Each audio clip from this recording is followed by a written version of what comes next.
It's not mine. Tagado says it's not his either. Oops! We made fun of Takido for nothing.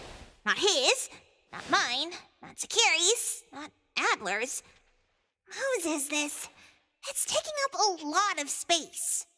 Some new, antique? I don't think it's part of Hotori's collection. Huh? Wait, what's going on? About half an hour ago, when I returned to the shop, I saw a courier making a delivery. The package wasn't addressed to any person, just a bone antique shop. I saw that she was in a hurry, so I simply gave my signature for the package. I may have made a mistake. Maybe Kiromaru learned how to shop online? Wait, check this out on Bagel. Oh, what is it? Let me see! Mysterious puppets and hetero. Performance art or terrible omen? Wait, doesn't this look just like the one in our shop? Are they from the same collection? What's going on? Seems that similar puppets appeared overnight in populated areas throughout Hetero. There are 5 of them so far. At first, people thought it was Giovanni's doing, some kind of puppet-themed art exhibition organized by the Dvorak's or something like that. Others thought it was a promotional event for Miss Ellie's puppet project 1,000 Faces, which has been trending. Until someone claimed it was the work of an anomaly that drains life out of humans to make puppets. That's when people started to take it seriously. OP claimed that one of his relatives was a victim, and if the anomaly isn't handled soon, Hetero will become a city of puppets. Is it really that bad? Mm-hmm. Anyway, people are afraid they'll be the next target, and more have been claiming that a certain puppet is someone they know, or even sharing close encounters with the anomaly. BAC has stepped in and urged citizens to exercise judgment, refrain from spreading rumors, and share relevant information to help the investigation. So, the one our shop received is the 6th puppet? Wait, was the puppet still human not long ago? Maybe it's better to get JTF involved. I'll contact the Bureau. Can't even chill this morning. Not all of us can skip beauty sleep and still be beautiful like that woman.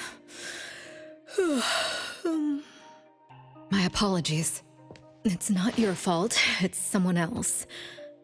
Forget it. So who brought this thing? Take it away, dump it, I don't care. Don't let it mess with the shop's feng shui. We got you covered, boss! JTF will be right here! I don't see you getting excited about bringing customers over, and you're bringing JTF to the shop?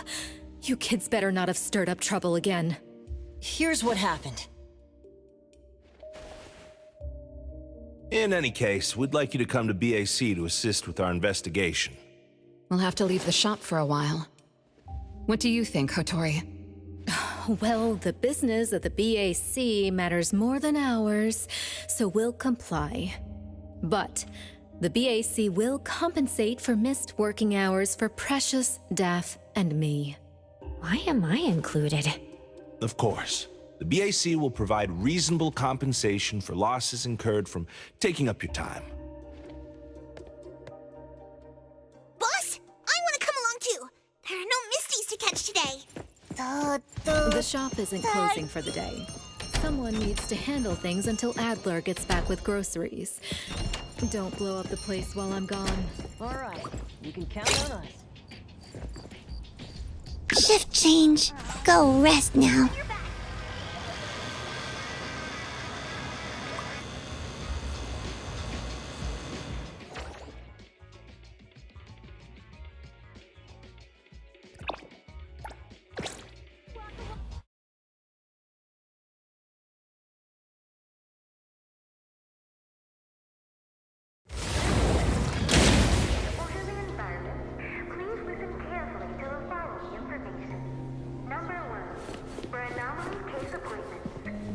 Greetings, everyone from A-Bone. ETD-6 is taking over this case. I'll introduce you to the operation lead in a moment. If Nellie's handling the introductions personally, this must be quite the complicated case. Since there's already online unrest, we decided to assign a team specializing in anomaly crimes and meme anomalies. Anomaly crimes? Those refer to human criminal incidents that involve the exploitation of anomaly characteristics or espers. So, the Bureau suspects that this isn't the work of Anomalies alone. There are more and more divisions in the Enforcement Tactical Division nowadays. The puppet from A-Bone has been transferred to TempCon. Please follow me.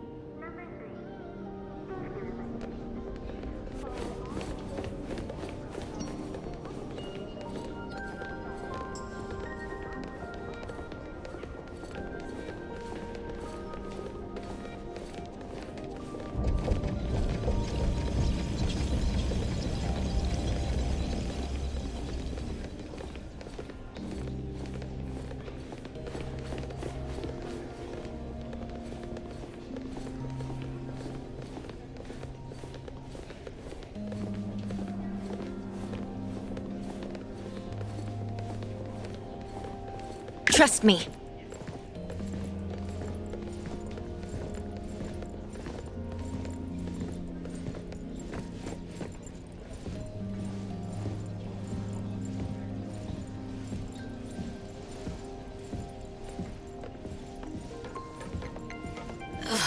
After so many years, the Bureau's shabby elevator is still so slow.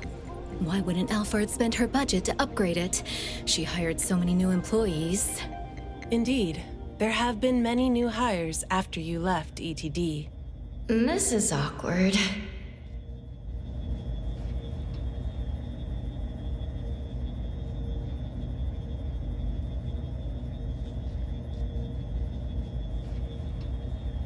Precious, Dav.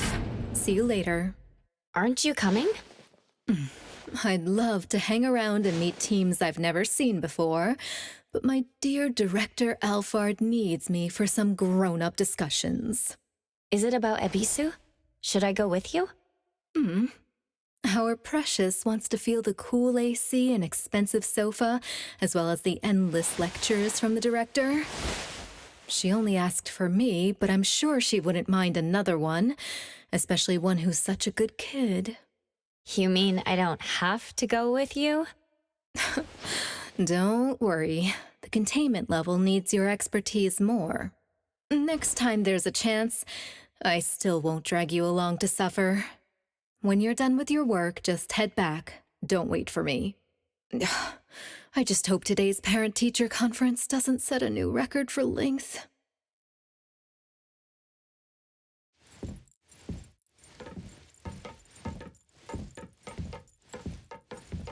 When I first came to the Bureau, Mint brought the anomaly to TempCon here, right? Yes, TempCon manages anomalies and derivatives that we don't fully comprehend. Depending on the situation, they'll either be nullified or transferred to the Seleno compound for long-term containment. We're about to directly contact anomaly derivatives of unknown properties. That said, your safety is guaranteed.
Allow me to introduce our guests. These are anomaly hunters from A-Bone Antique Shop, Daffodil, who witnessed the suspect in the puppetization case, and the appraiser, who has keen perception of anomalies. This is Chaos from ETD-6. Hi there. This is Lavinia, an operative from the Egosh Court. We'll be relying on the court's support for intel related to unknown anomalies. Blackbird was unable to attend today's meeting in person, so I'll be covering for her. Greetings to the people of Abone. Greetings. Now that everyone's here, let's get started. Who received the package? Tell us what happened. It was around 7:30 in the morning. I saw the delivery person place the package at the shop entrance. She approached me for my signature, saying she was in a hurry for the next delivery. I did not think too much at the time, so I signed and took it into the shop. But looking back now, the whole thing was pretty strange. The package was marked fragile, and the delivery person told me to handle it carefully. But the packaging was flimsy. Do you remember what the delivery person looked like? A young woman, not particularly tall. Short hair, in a Cool Express uniform. I didn't get a good look at her face since her baseball cap was in the way. Curious. From the package to the delivery person, everything was fake. According to our investigation of the Cool Express in Bridge Crossings, the delivery person responsible for Hankaku Street does not match Daffodil's description, and their work records show no irregularities. The shipping records from the package center also show no fragile items being delivered to Abone. Someone disguised themselves as a delivery person just to give Abone a puppet? Correct. The question is, why would anyone do this? Considering this may involve matters affecting Abone's interests, I'd like to consult with both of you. We also don't have any leads. Sorry to interrupt. I was thinking, what if this person wanted the appraiser's help? The puppet that allegedly was transformed from a human, wouldn't it retain traces of an anomaly? If that's the case, a client should have come forward to explain the situation. Even without a client, what harm is there in examining a gift at your doorstep? Can I take a look at it? Please, go ahead.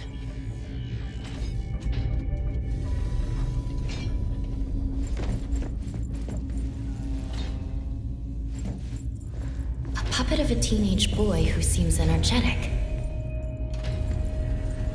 A puppet of a teenage girl. For some reason, she's looking this way.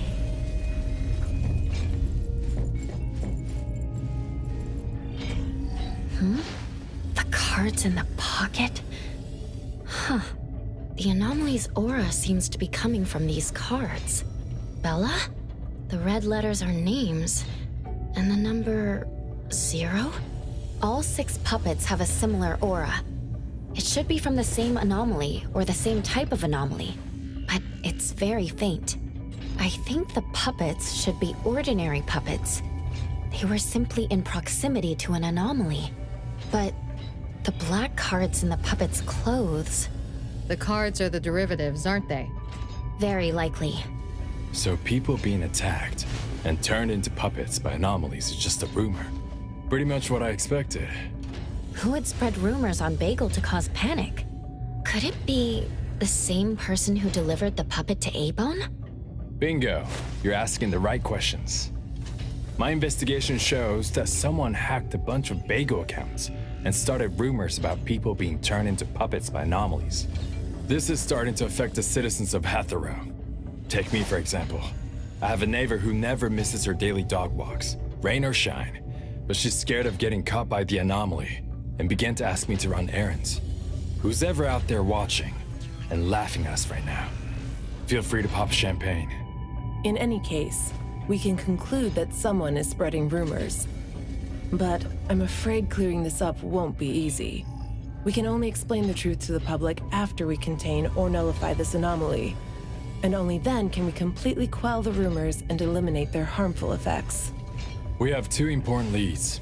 First, the puppet was delivered to Abone by a fake delivery person. However, neither of you know anything about her, so we'll have to set that aside. At least we're on the right track. The second lead is that the anomaly can write. In my experience, this is quite rare. I wonder if the Egosh Court has any records of such anomalies? Could you help us interpret it?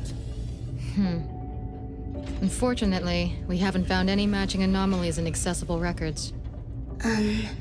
If we can determine the identity of the names written on the cards, I may be able to help. I should be able to glimpse at their fate through divination and understand what they've been through. Chaos, consider this.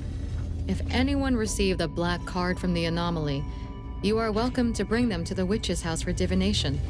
Understood. If anyone from A-Bone discovers new leads, please contact BAC as soon as you can. We will look out for more leads. Very well, let's adjourn. Thank you very much for your assistance.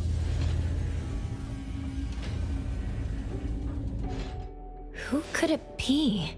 If only I paid more attention to the delivery person. Daffodil, you couldn't have expected this to happen. A-Bone's safety is my responsibility. This time, I left my guard down. Still, it's good to know that no one was actually turned into a puppet. Looks like Kotori isn't finished yet. Appraiser, if you're tired, you should head back. Let me handle the rest.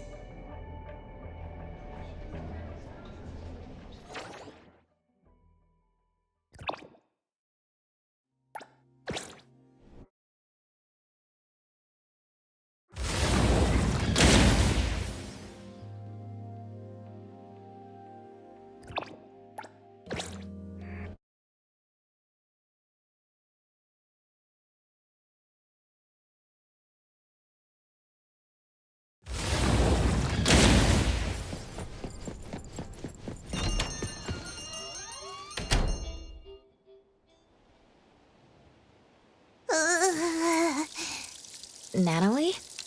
Are you okay? One last spot. Alright. Natalie's special training of watering flowers and horse dance complete. Watering flowers in horse stance? I'm learning from my master. Integrate every bit of training into daily life, using the weight of the watering can to increase the training intensity. How's that? Pretty clever, right? Oh? I water flowers like a normal person. Exactly. To master, this is just normal. My training isn't good enough yet. That's why I keep wobbling around. Just you wait and see how much I improve, master! Of course. Thanks to Daffodil and Natalie, the flowers and plants are looking better. I'll take care of pruning from here. Alright. Delicate work like that really is best left to the old man. Oh, by the way, how did that thing from yesterday turn out? Any updates? We couldn't get anything out of Cool Express. The manager even said that they're going to avoid hiring temps for a while. There goes one of my reliable side gigs. The Colucci's funds are running low. Oh, why do you think they're sending puppets to our place in A-Bone? Could it be the anomaly is challenging the Colucci's? Was the puppet sent to deliver some kind of message? What message could that be? Like a coded message in Sin City Chronicles. This is some kind of hint. The hint is something that I, Beiji Daime, should definitely be able to figure out. If that's the case, shouldn't the recipient be you? Oh, you're right. Why does it only say A-Bone? Could it be that I, Natalie Colucci, am not famous enough? If it only says A-Bone, then who exactly is this hint for? Or could it be meant for all of us? We have a guest. Hello? Is this A-Bone? Are you anomaly hunters? Welcome to A-Bone. You must be here for an anomaly commission. Yes. What do I need to do? Do I sign a contract? Do I have to sign up for something? This must be your first time seeking help from anomaly hunters. Don't worry. Please, have a seat. These are A-Bone's finest anomaly hunters. Feel free to share with them any troubles you have. I'll make some tea for you. Please, wait a moment. Okay. Sorry, I don't know how this works. If you don't mind, let us ask you some questions. That way we can help you figure out what you need. Okay, leave it to me. So, have you encountered anything strange recently? What should I call you? Renee is good enough. I think. All right, Renee. What do you do for work? How's your day today? Did something weird suddenly mess up your routine? I'm a taxi driver. I start at 8 a.m. and finish at 8 p.m. For lunch, I grab something quick from a convenience store. After work, I go to Food First for a set meal. The weird thing is, for the past few days, every night at exactly 9 p.m., this strange guy in a cloak shows up and attacks me. Though he looks scary and hits me pretty hard, when his attacks land, I don't feel a thing. I just cover my head and let him attack me for about 10 minutes. Then he leaves. Well, I think he leaves. When I peek through my fingers, nobody was there. That's about it. Isn't this strange? He attacks you every day?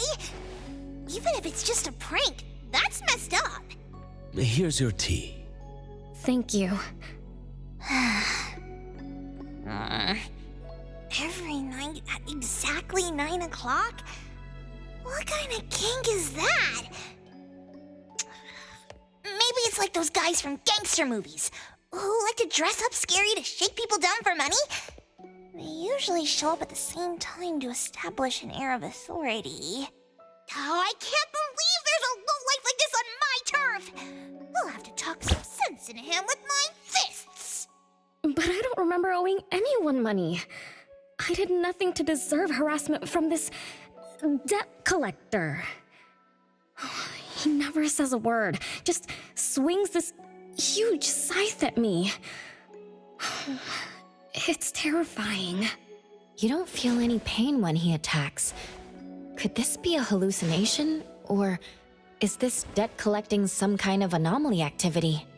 That makes perfect sense! Yes, it should be an anomaly, just like Fuka said.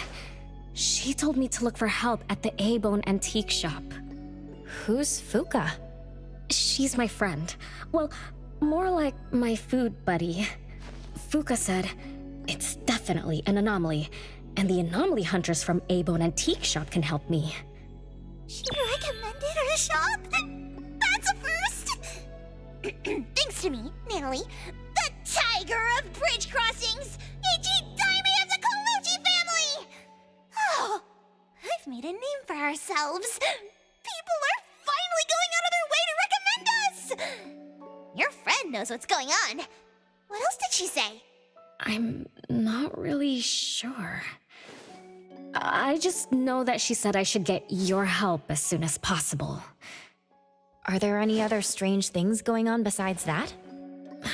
It's hard to say. I don't know. Sorry, I don't have a great memory. I only have vague impressions of most things. How about you go ask Fuka? She also saw the anomaly in the parking lot that day. I think. She seems rather scatterbrained. It'd be good to hear what others have to say. It's almost mealtime. Fuka should be at Food First. Shall we? What do you think, Appraiser? Master? This is our first commission of the day. We'll help figure this out and see if there's really an anomaly causing trouble. Let's not disappoint this very tasteful person who recommended us. Let's go take a look. How about you, Master? Huh. Master hasn't worked on a commission with the Appraiser yet. Maybe this is a good time to show you my latest training results! Hattori has no plans to go out today. Rest assured, I'll watch over the shop. Very well. Let's head out. Let's go. It It's been a while since I had food first. Oh, I'm craving for their hamburger steaks. Hey, old man, we won't be back for dinner tonight. Take care.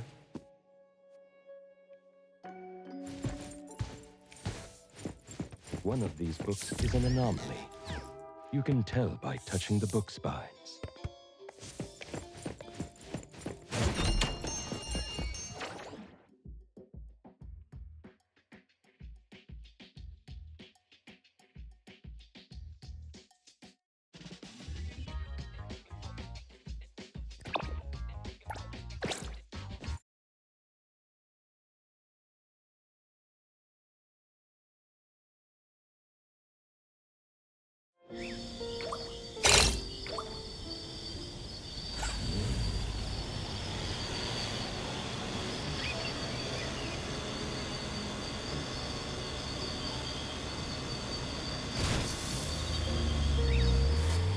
Oh, you drive like crap!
I'm here, Coco.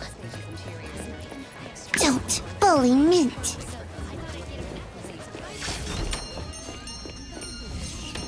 I will see through the Nexus. You're later than usual, little Renee. Sorry for keeping you waiting. I'm sorry. I had something to do. No need to apologize. Your matters are more important. Are you anomaly hunters from A-Bone? That's right! The A-Bone detectives are back in action! I am Natalie Colucci, H.E. Diamond of the Coluccis from Bridge Crossings! This one is the core of our family, the Appraiser! And this here is... It's been a while, Daffodil. Oh, you already know Master? Your master helped our family solve quite a few troubles in the past. Mother still can't stop talking about Daffodil's moves. Oh, no wonder you recommended us to Renee. Master's commissions always get perfect reviews. Sorry, I don't quite remember. It was probably back when the shop first opened, right? After all, we have monopoly on all anomaly commissions now. Fuka, we'd like to ask about the strange thing happening to Renee. Can you tell us about it? Of course. Let's sit down and talk.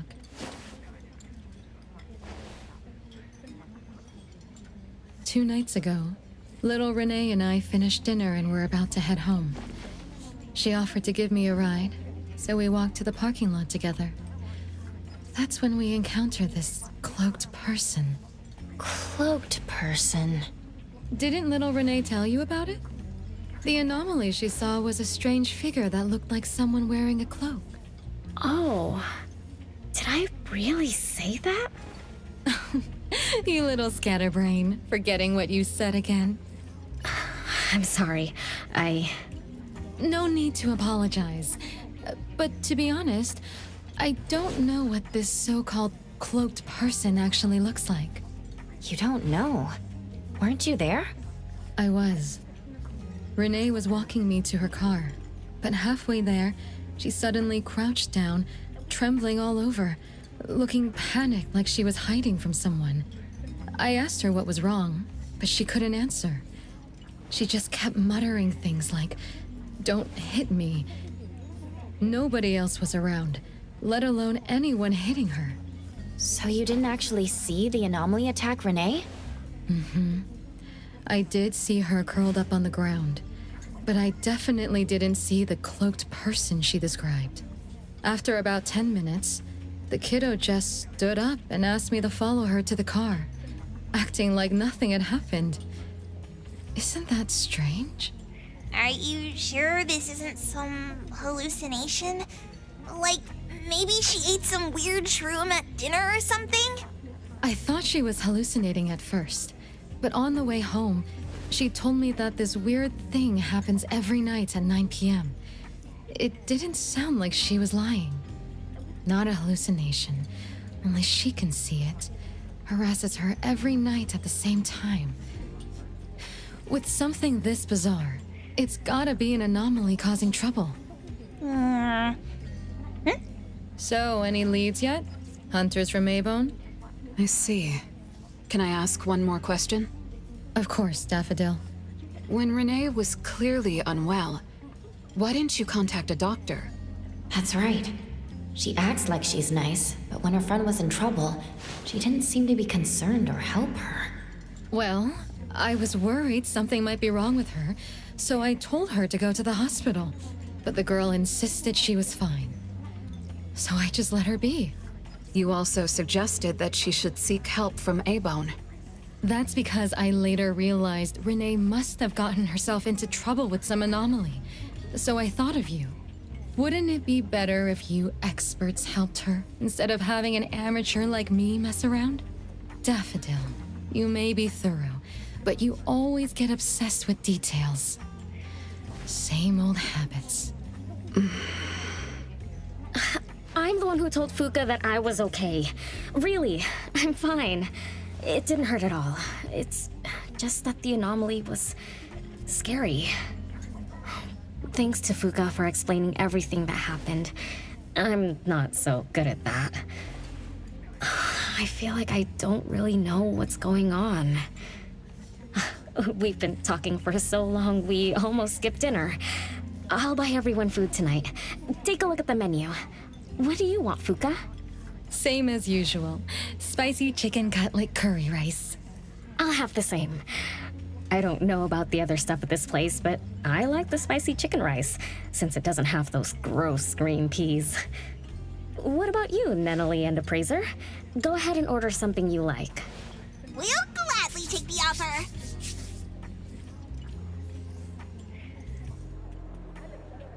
It's 2 minutes before 9 o'clock. According to Renee, the anomaly will appear in the parking lot right on time. I wonder if we'll get to see that cloaked person show up to collect debts. From what Fuka said, not everyone can see it, right? Or maybe ordinary people can't see it? It might not be a weirdo in a cloak either. After all, she's a bit scatterbrained. She could have gotten it wrong. There are many anomaly hunters here to protect you today. No need to be afraid. Thank you. You always take care of me. Then I'll walk ahead. I'll show up soon.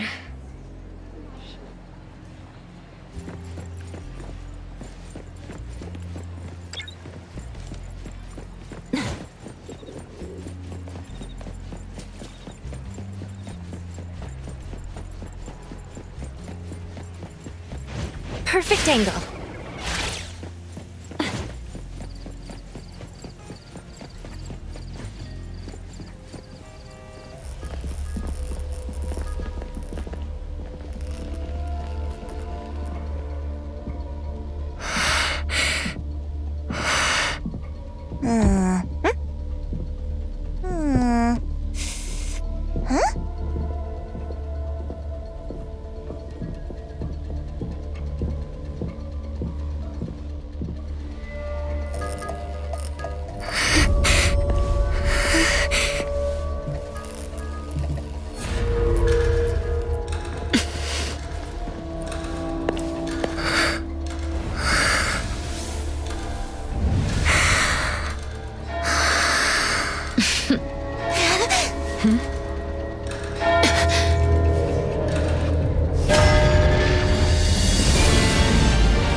Leave it to me.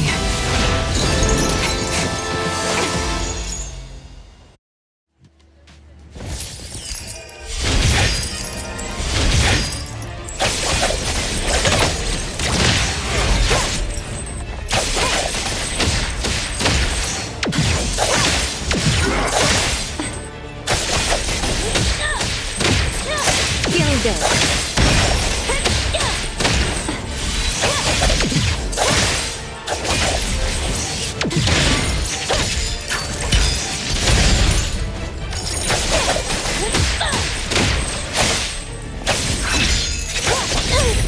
My mistake. Time for a change.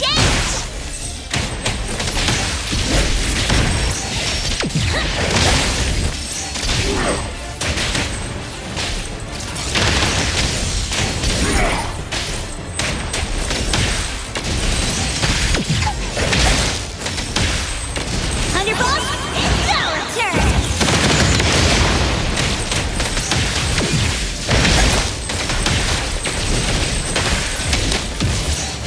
You can challenge me?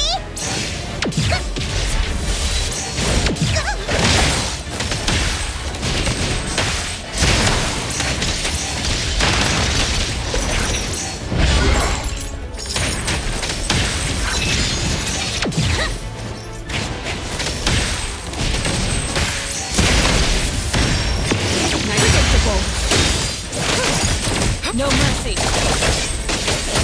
Thousand eyes, awaken!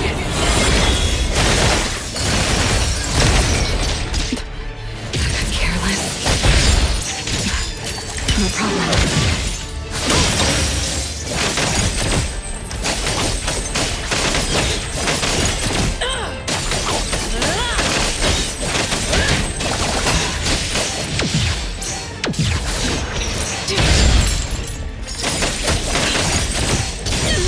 Your moves are sloppy.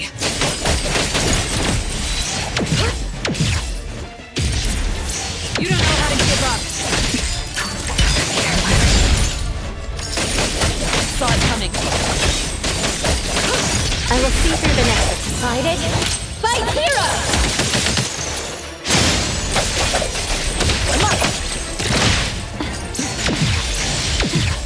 Feeling good.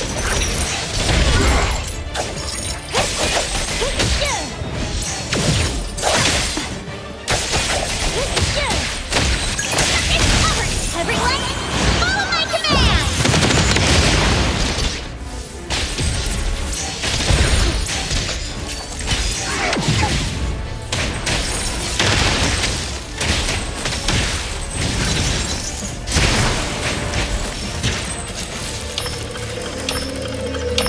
This thing! Back up again!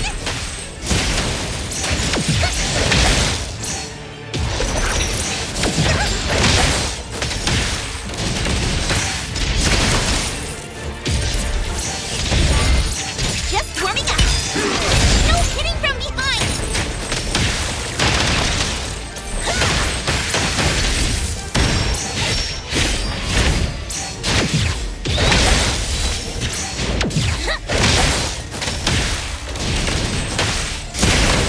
Thunderbolt, it's our turn.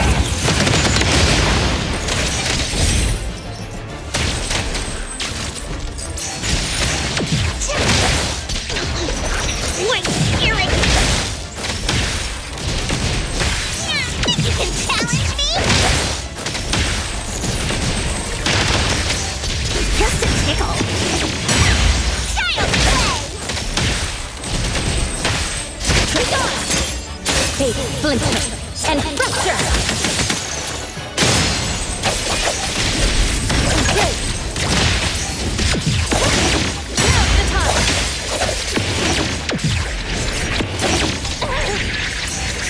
Not too difficult.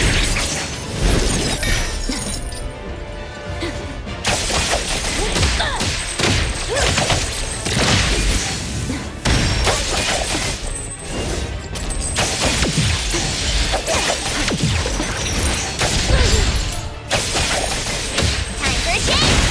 Everyone, follow my command!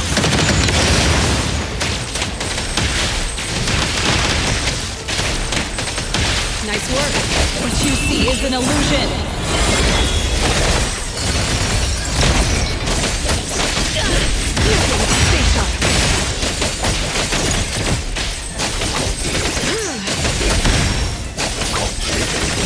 I'm gonna show you how straight T-jumping goes, right?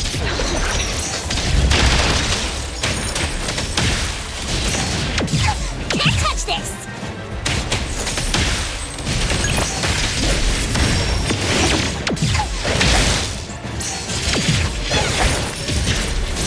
You can challenge me?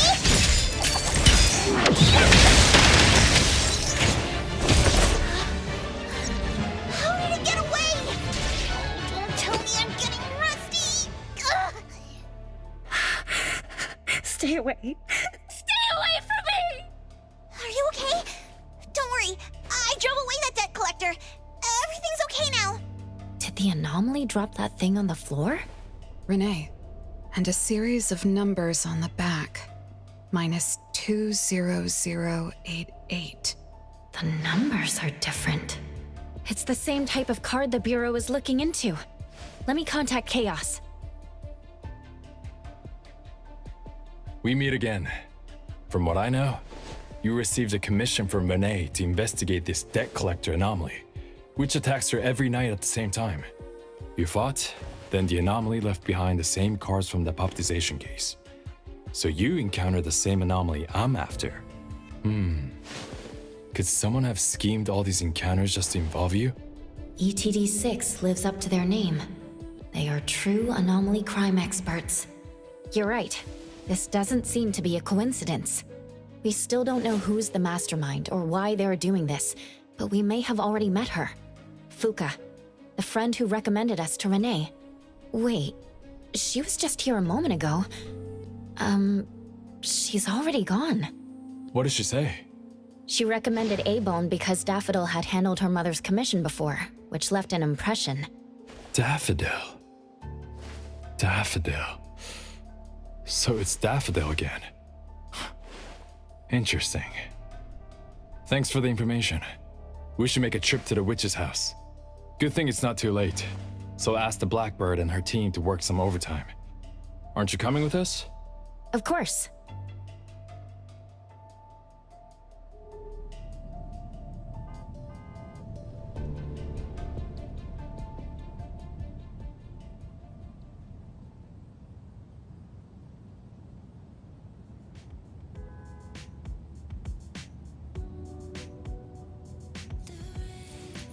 Don't bully Mint.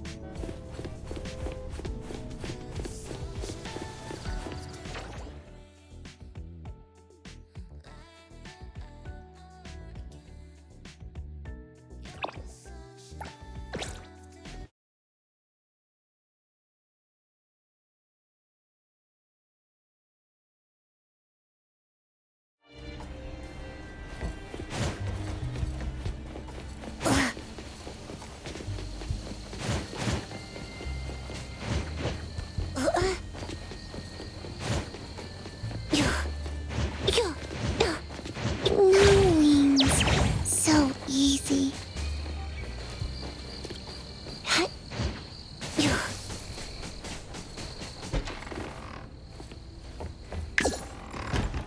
Greetings. Welcome to the witch's house. Hello. Sorry for disturbing you this late. Good evening. This young lady was attacked by the puppetization anomaly tonight. Huh? Wait, what anomaly? The one that turns people into puppets? So, those people really were... Well, we aren't certain at this moment. In any case, could you please share the entire incident with us? Oh, I'll tell you. Renee came to our shop because she wanted us to deal with some weird thing that appears every night at 9 o'clock to attack her. We were escorting Renee to the parking lot of food first, and at exactly 9 o'clock, there was a poof, and a wild debt collector appeared. We don't know its real name. Natalie has been calling it the Debt Collector. That's right. It was swinging a huge scythe at Renee. I don't know if my eyes were playing tricks, but the scythe went through Renee's body. I was worried. I think I saw that too. Luckily, the appraiser blocked its weapon. Then, they started going at it, trading blows and stuff. But the fight didn't last long. Oh, I was just getting started when he ran off. Do any of you remember how long the fight lasted? 10 minutes sharp. And afterwards, did you discover that the anomaly left the same kind of card for Renee? We did. Appearing on time, disappearing on schedule, and leaving similar cards for the victims. This debt collector might be a type of rule-based anomaly. Rule-based anomalies usually follow predictable patterns. They also have a complete set of rules in their domains. For example, if any of you were to enter the anomalous realm it creates, you wouldn't be able to get out easily. Instead, you'd have to follow its rules. Some rule-based anomalies symbolize rules themselves. You can think of them as the manifestation of rules. Others have some kind of goal. In such cases, nullification is extremely difficult, and conventional containment methods have proved ineffective. No wonder it got away. Is Abisu's security anomaly also a rule-based one? Nantani is its name, right? It is. So, the key is to understand the rules and master them before we can nullify or use them to our advantage. And someone beat us to it. Figured out the debt collector's rules, set up the whole thing. The next questions are, why target Renee? And what do the numbers on Renee's card mean? Why is the message left for Renee different from the others? Another annoying puzzle. If only Nietzsche were here. I could do a divination for Renee. Maybe we can find something. That's a surprise. I've never had a divination before. Is there anything I need to do? Just relax and close your eyes now. Oh, lost child of fate. Your tomorrow is trapped in blankness. Wait, what? What trap? What blankness? I thought divination is about tomorrow being lucky or a sunny day. Oh, your fate is rather unusual. I'm afraid I can't give you further interpretations. But I once performed a divination for another woman with the same result. You might share similar fates. Her name was Dolores, head of the Constantine family. She was tired of her life, saying she was never truly alive. Yesterday, today, tomorrow, each day was equally empty and void of meaning. I think that was because she lived for far too long. Uh-huh. She lived for a very, very long time? They say that Lady Dolores is an immortal with eternal youth, that she made a deal with the devil for unlimited lifespan at a huge price. However, eternal life can be a curse, and the Constantine family met their demise decades ago. That was when most people didn't know about anomalies. People simply believed in curses. From what we know now, she was either a long-lived Esper, or she made a contract with an anomaly. Lady Dolores told me that she is one without heart, which is the truth about the curse of immortality. No heart, no bonds, no attachments. Alone, her memories of the past grew dim through the years. Neither does she pay attention to anything happening around her. All she had was a numb void, but she still yearned for lasting companionship and loyalty. So she sought divination from me to find a way to change things. Perhaps because her future extended indefinitely, with no end in sight. All I could see was blankness. Were you able to help her make a change? If I remember correctly, I told her, if you want something, you must first give. I'm not sure if this helped her, but I remember her face when she left. She seemed more at ease. Both that lady's divination and mine resulted in blankness. maybe that advice applies to me too? It's just a reference. You could see it as a fun story. It's enlightening, but it doesn't help much with the issue at hand. It's getting late. Let's call it a night. Thanks for all your help. Miss, let me escort you home. Okay. Thank you, Chaos. Blackbird, thank you for your time. We'll head back now.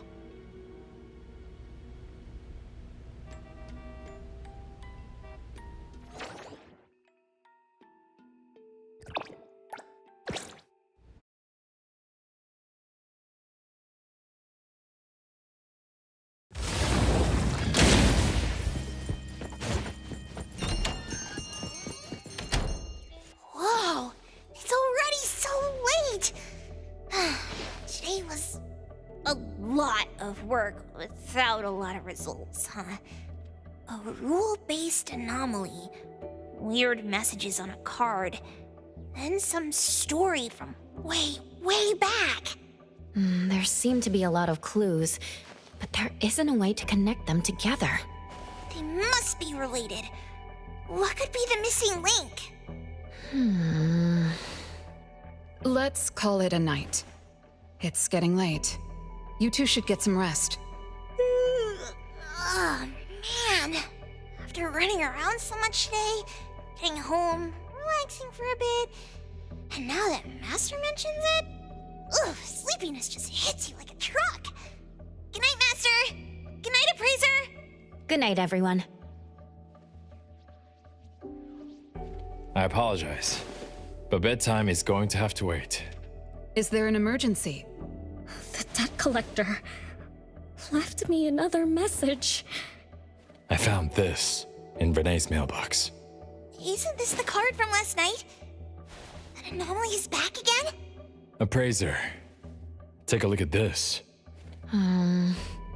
Renee's name and an address? It looks like an ordinary card. Did someone try to copy the card's style? They need to have seen the original to make such a convincing copy.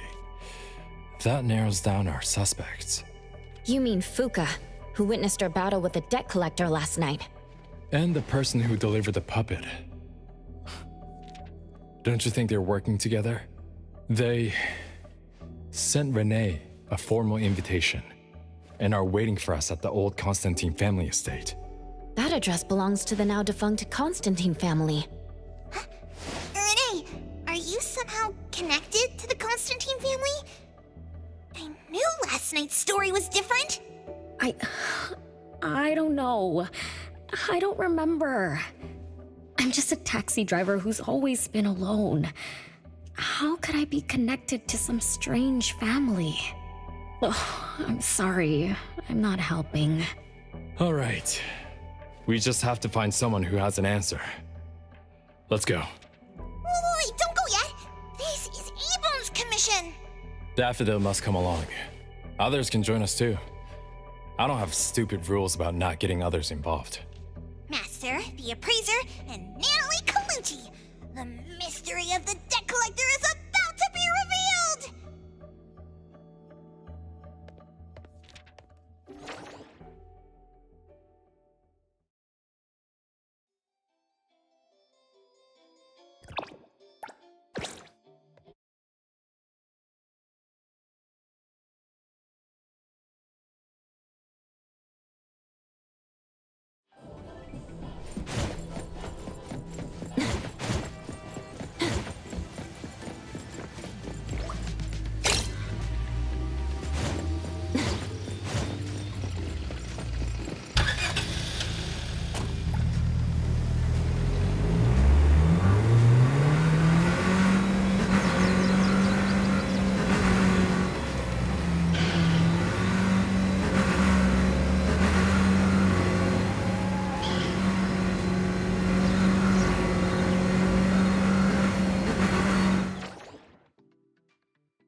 except for some skinny cricket tree. How is there nothing else? Was there really a big mansion here before? It's a cherry blossom tree. I didn't notice before, but wow. It's grown so tall already. The branches might be thin, but they're sturdy. Natalie, do you want to climb it? Me? Climb the tree? Now? Let me see if there's a good angle to climb. It's been a while. I'm not sure if I can do it. Or maybe it's because I was smaller when I was a kid. I could just hop and reach the top. But now... maybe it's better not to try. Huh? Why are you all looking at me? I'm sorry. My bad. This isn't the time to be fooling around. Let's have a climbing competition after we solve the mystery. Let's get back to the case. Renee said she's been here before, specifically when she was a kid, and that she used to climb this cherry blossom tree. You are connected to this family after all. Did I just tell you all of that? Yep. You said you climbed this tree when you were a kid. When you were a kid. Back then, I climbed all the way to the top of the tree, wanting to pick the prettiest cherry blossom for my sister. But it was so tall, and I was too scared to climb down the same way. Luckily, someone caught me. Huh? Was it my sister? Or Mom?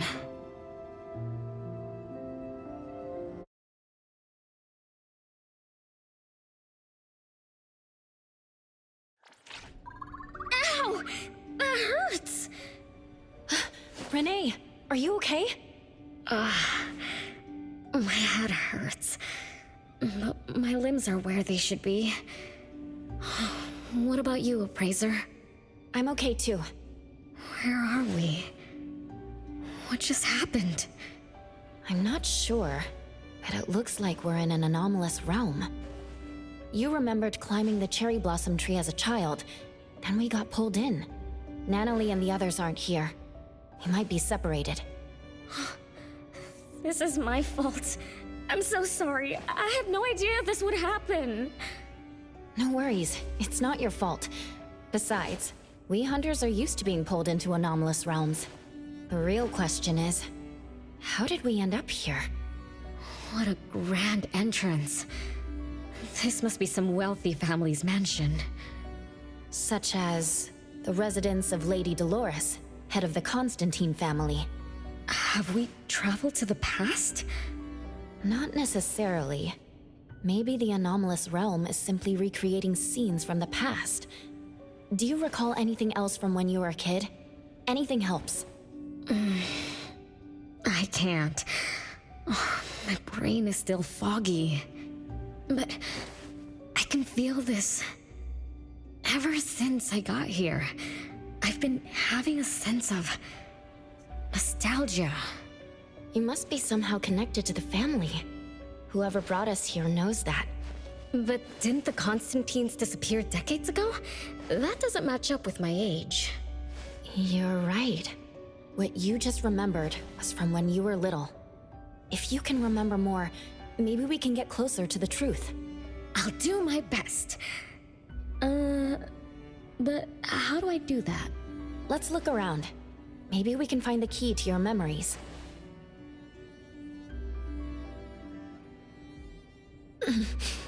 Strange. It won't budge. I'm feeling rather shut out. Is this really a door? It feels so strange. Maybe it needs to be opened from the other side? Maybe. Let's check over there.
It's you.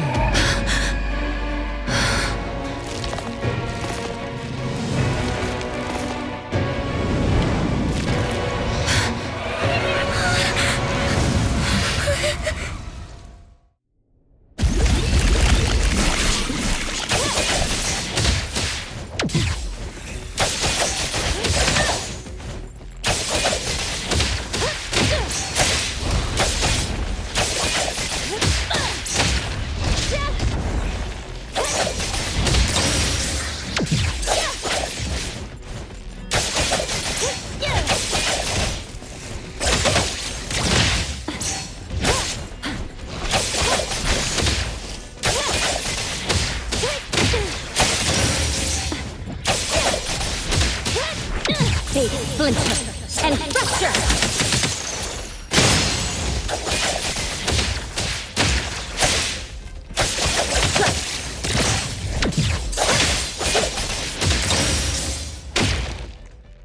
What was that just now? Something from the past? A family sitting around the table, getting ready for a meal. Is this space replaying events from the past? How strange. It's like watching a movie. That's called a reenactment of the past. But did I just upset them? They don't seem too happy to see me. Don't worry about that. Anything can happen in an anomalous realm. In fact, hostile anomalies are rather common. Do you have memories of what we just saw? It somehow feels familiar. Especially with the person who lit the candle. But, I'm not sure. That lady. If she's from a memory, how could she make eye contact with us, who are in the present? Am I just overthinking? 1 o'clock? It's 1 o'clock already? Bell chimes? When the debt collector appeared, it also sounded like this. Could this be related to the rules it follows? Let's go check the entrance hall. Oh, impressive! Classy! Great taste! That's how big families do it! If only the base of the Kalujis were as fancy as this! Well, we could definitely do without the curse. Do you think Renee and the appraiser already went ahead of us? Let's go in to investigate. It's best if we regroup as soon as possible. Whoa! This door is so ancient! It's not going to fall apart if I push it, right? An old, ruined mansion that suddenly appeared, long neglected and unmaintained. Could this be how the Constantine family mansion looks now? The desolation we just saw could be an illusion to hide this place. That makes sense. And then Renee dispelled the illusion. She must be part of this family. In other words, the master of the family returns! An old mansion abandoned for decades. I better be careful. I won't be able to pay for damages if I break anything historical. Yeah, we're inside an anomalous realm. Be careful. Alright then, let's be gentle. Hello there!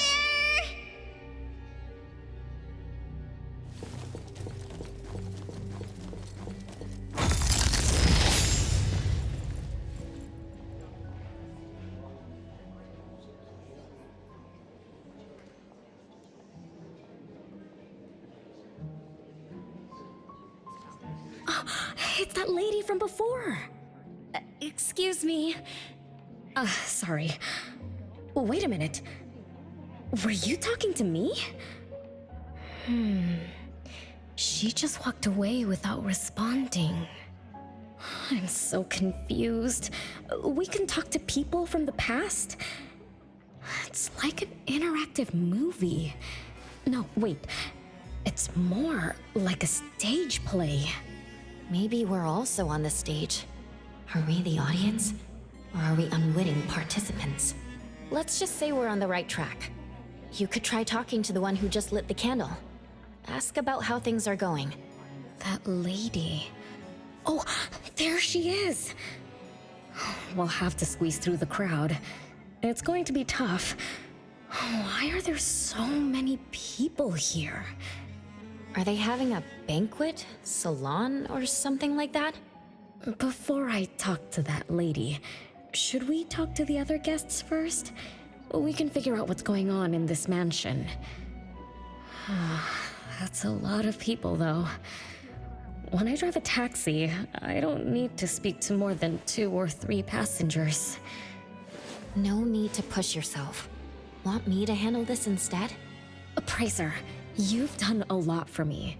I have to step up. Besides, this is the first time I want to figure things out. These are probably things I never should have forgotten.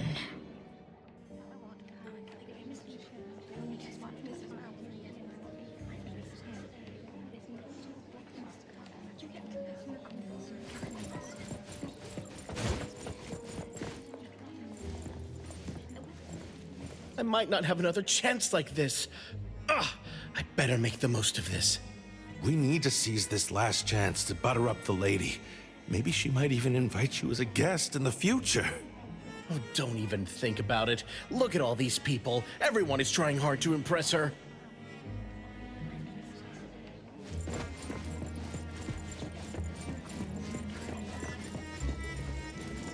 Which family does that young girl with the white hair belong to? How come I've never seen her before? That should be Bella, the eldest daughter of Lady Dolores. She is the organizer of this farewell banquet. Her daughter is already that grown up?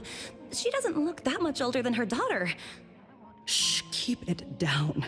You know that woman is cursed. What a shame. I was hoping to introduce my brother to Bella.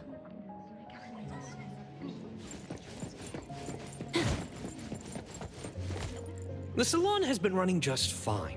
Why is it getting cancelled? Apparently, the lady wants to focus on family affairs, so she's withdrawing from the social circles of the nobility. Ah, such a shame. Dolores has an amazing chef and the finest wine I have ever had the honor to taste. Dolores is also the most gracious hostess. Always generous when she lends out money.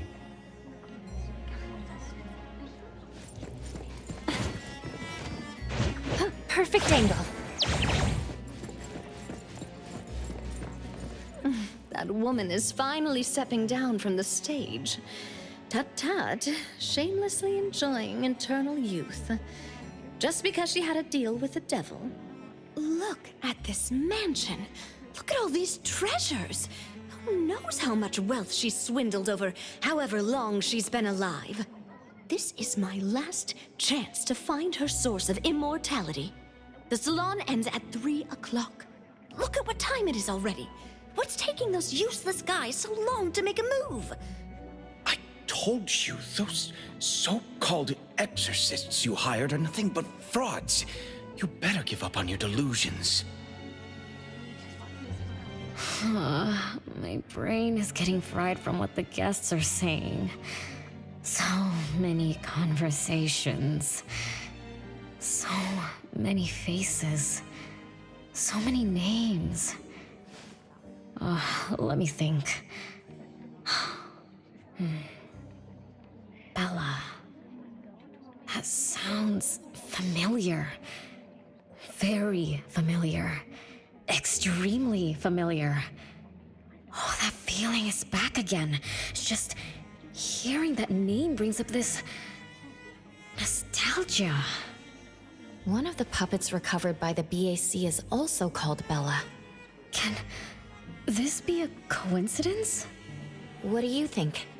You said the BAC found cards in the pockets of the puppets, and those cards were similar to the one I got. That means I'm connected to the puppets.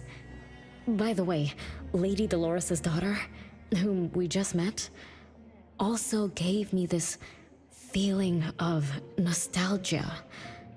I guess I'm really connected to this strange family. Did you remember something? Could I have been their driver? I'm pretty confident in my driving skills. No? Why don't we find Bella and ask for confirmation? That's a good idea. I want to talk to her, too.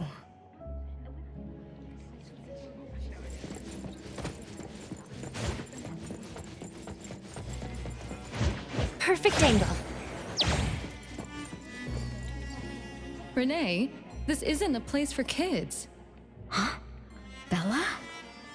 You know me? Child, I'm your older sister. Remember, you should address me in a formal manner. I can't believe I have to tell you this. Mother has indeed spoiled you. Sister? My big sis? Why are you so confused? Oh, did you oversleep again? Mother warned us not to interrupt her salon, but you just had to go see what's going on. Like the time you hid in that cabinet to peek through. You ended up very disappointed, remember? You said adult social gatherings were boring, so you dozed off. You fell asleep in that cramped cabinet. When you woke up, you were so groggy that you forgot where you were and what you were doing. And then you woke up, but someone had shut the cabinet door, leaving you in a dark, cramped space. You snapped and started to cry. Desperate to escape, you threw yourself against the cabinet door. That day, every guest witnessed the extraordinary commotion you caused. You completely ruined Mother's salon. I didn't mean to, big sis. Is that so? Do you really think I'm your sister? Huh? Big sis? But aren't you? No, Renee. I'm just a shadow bound to this place, destined to meet you. Though you might have forgotten or abandoned us, we've been waiting for you all this time. We've been waiting to relive these moments with you. So, I really am part of the Constantine family? I'm her daughter? Looks like that poor brain of yours still remembers something. If you didn't even know your own mother, how sad would it be for those who love you? Where are they? Mom and the others. Are they still home? My dear sister, this is the Constantine mansion trapped in the past. Everything that happened here, everything about us, reenacts over and over again at this place. Come on, Renee. To return to the past, you must reclaim the choices of your past, including all your mistakes. If you're not Renee's older sister, then who are you? Shouldn't you ask her why I appear as Bella? The answer has always been in her heart. I don't understand. Wait, sister! It's all right if you don't understand now. I've been waiting for you for so long. I don't mind waiting a little longer. Bella. I think I'm starting to remember. She was the sister who caught me when I fell from the tree. She's been here all along, waiting for me to come home. And why is the puppet also called Bella? I don't think the Bella we met is a real person. Remember how this is an anomalous realm? So she's my sister from the past. Though, I don't understand everything she said. That's what she meant, right? Then I really am part of this family. Didn't this family disappear over 50 years ago? How could I... How about we ask Lady Dolores? My mom?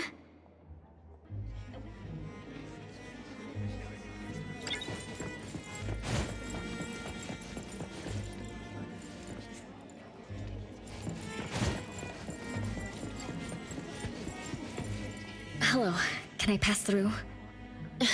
Excuse me, coming through. Hey, get in line if you want to butter up the missus. Take turns like everyone else. You're not the only ones who need something from her. Dolores is far too kind to you commoners who are uncultured bumpkins with no etiquette. Do I need to remind you about what first come first served means? I don't think we can squeeze through. These guests aren't very friendly. There was one bell chime when we came in. The salon started at 1 o'clock. If this scene closely follows how it played out in the past, they should leave as soon as the salon ends. We should be able to approach Lady Dolores then. Oh, good point. Thanks for coming up with a plan. I couldn't have done this alone. When does the salon end again? It should end at 3 o'clock. So we wait until the clock chimes 3 times.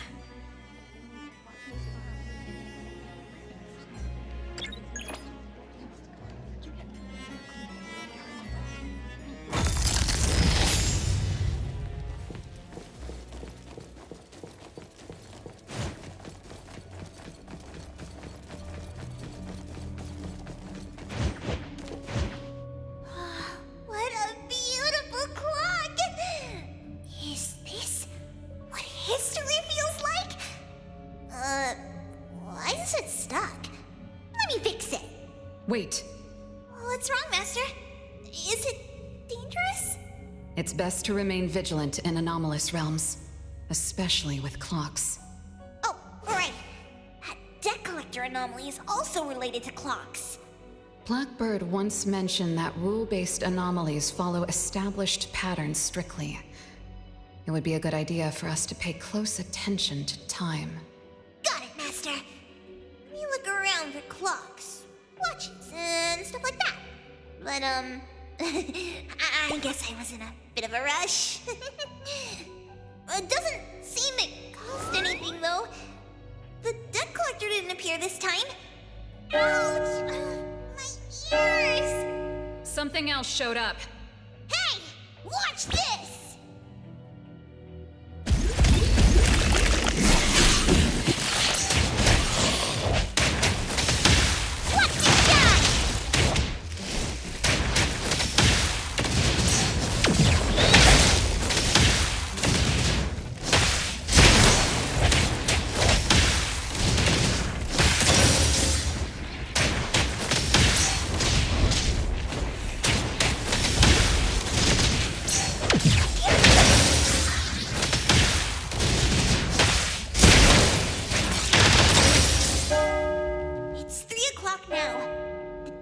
Shows up every night at 9 o'clock to attack Renee. Until then, let's try to figure out what rules the debt collector follows. Oh, it's 3 o'clock already. As you expected, all of Lady Dolores' guests have left. I'm going to see Lady Dolores now. Take it easy. Don't be so nervous. I'm here with you. Okay, deep breaths. Deep breaths.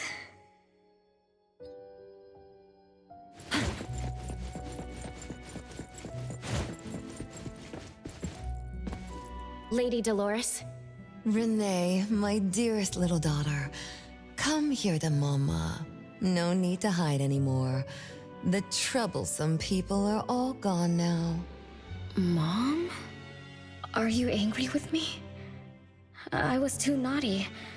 I hope I didn't interrupt your salon. Angry? How could I be?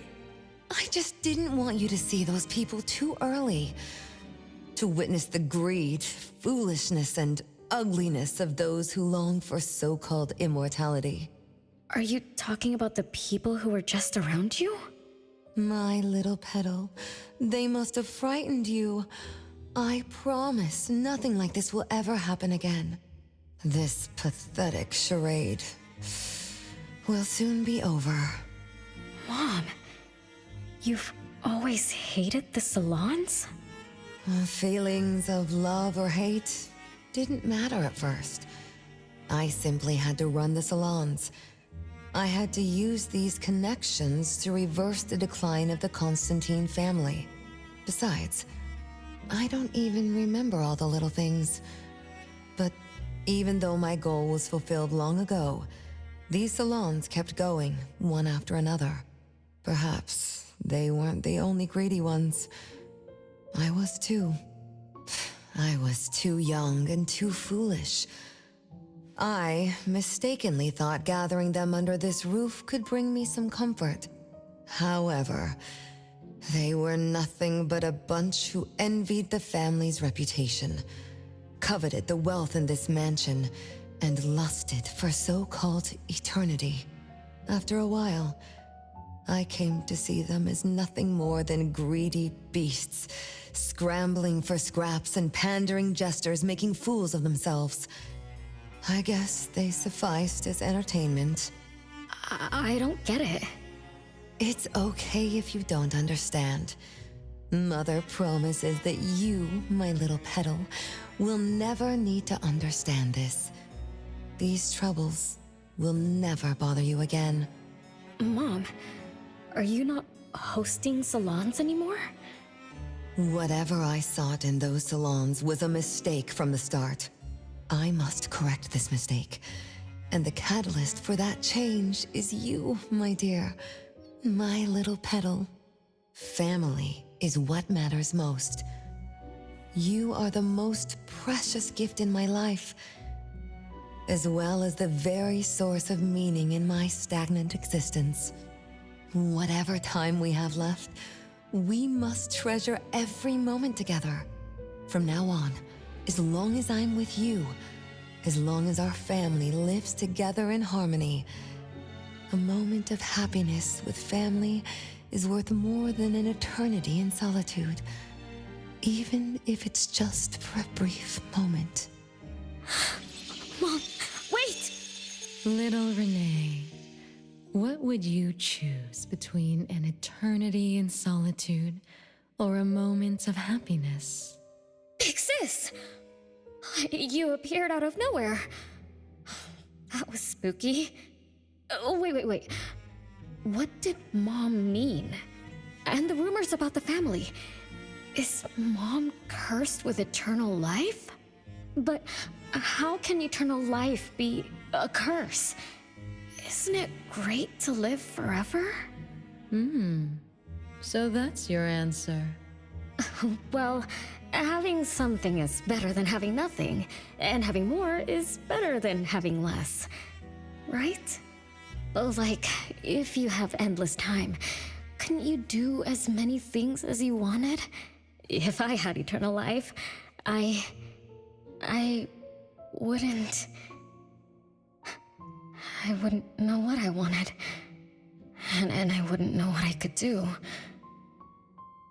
I wouldn't even remember what I've ever done. This is my life right now. All this time, what have I been living for?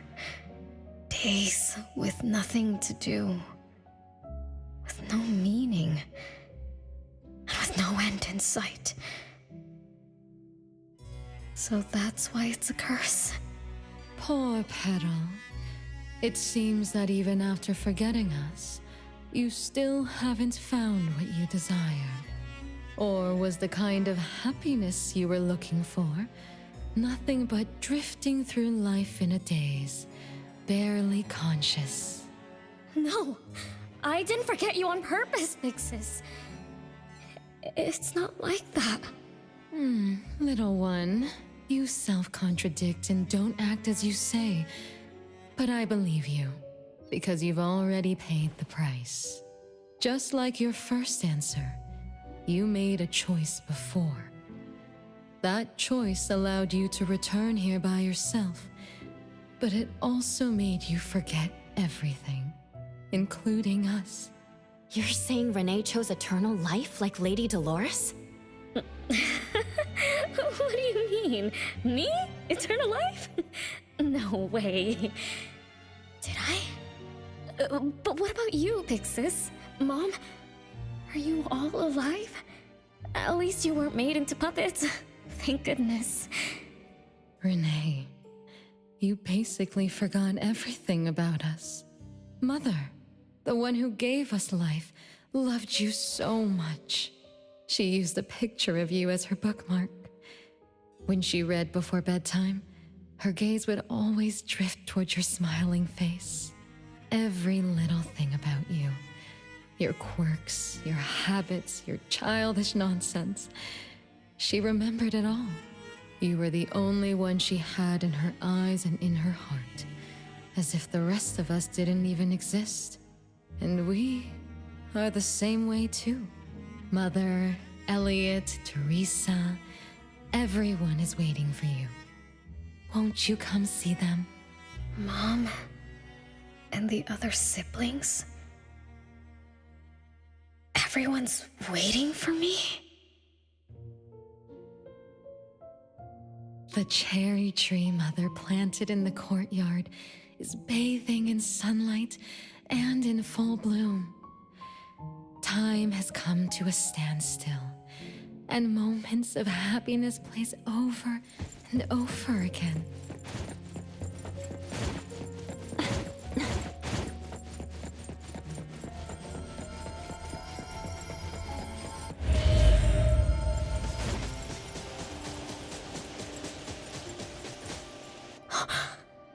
It's the same tree from before. The cherry blossoms. Oh, they're so pretty. Back then, when I was looking up at this tree, I suddenly wanted to pick the most beautiful branch for Big Sis. I thought she'd definitely look pretty with cherry blossoms in her hair. So I reached for that branch as far as I could. But I lost my grip and fell from the tree.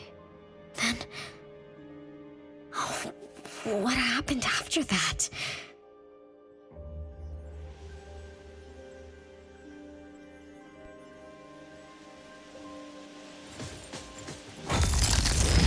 This is the crooked tree we saw when we first got here. The flowers have withered. Just like the fate of the Dolores family. Be careful. Looks like we're not the only ones here for the flowers.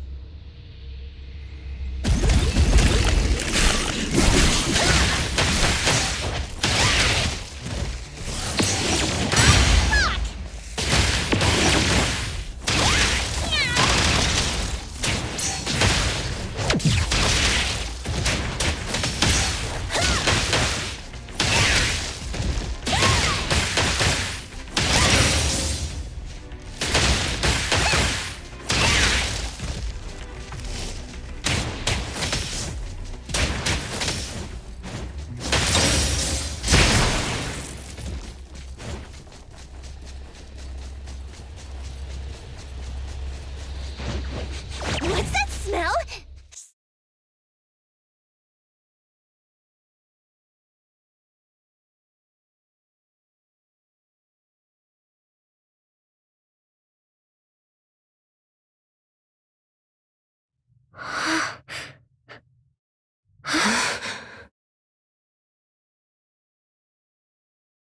"42, 43, 44, 45, 46, 47.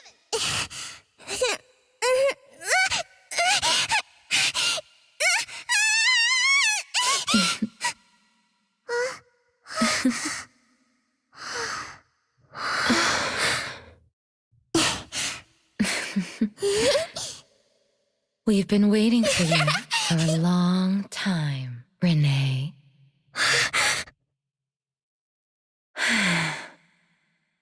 Do you remember the reason we were born and the purpose we must serve?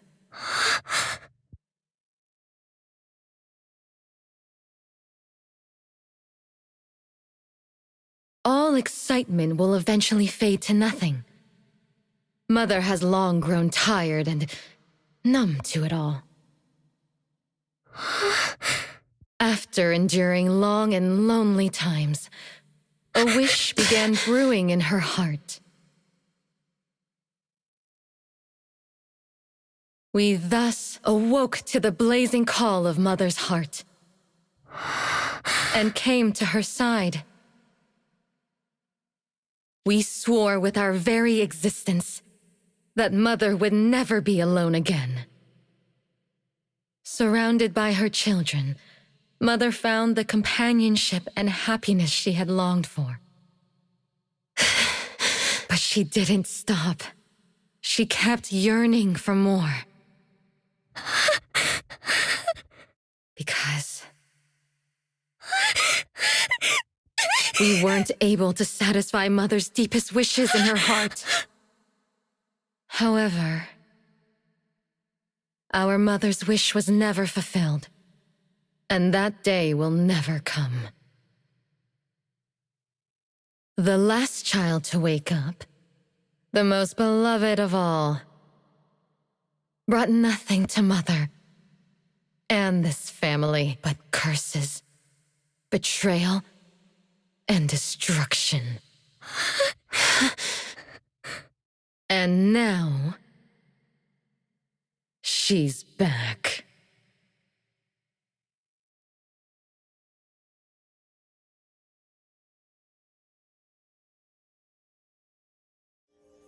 Do you remember about the time our family spent here?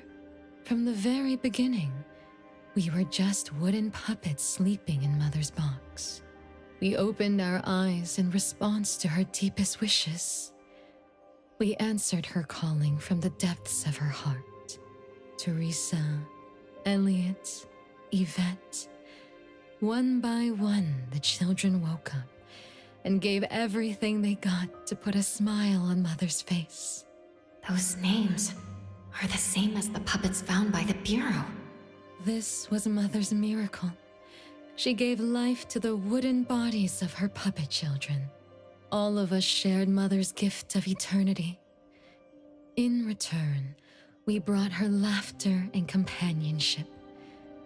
The happy times seemed to last forever, but Mother still felt lonely. She was still yearning for more. As long as Mother's wish remained unfulfilled, more children would continue to come to her side. And you, little Renee, are the last child to receive her favor, and the one she treasures most. So, we used to be puppets, and I woke up because of Mom's magic.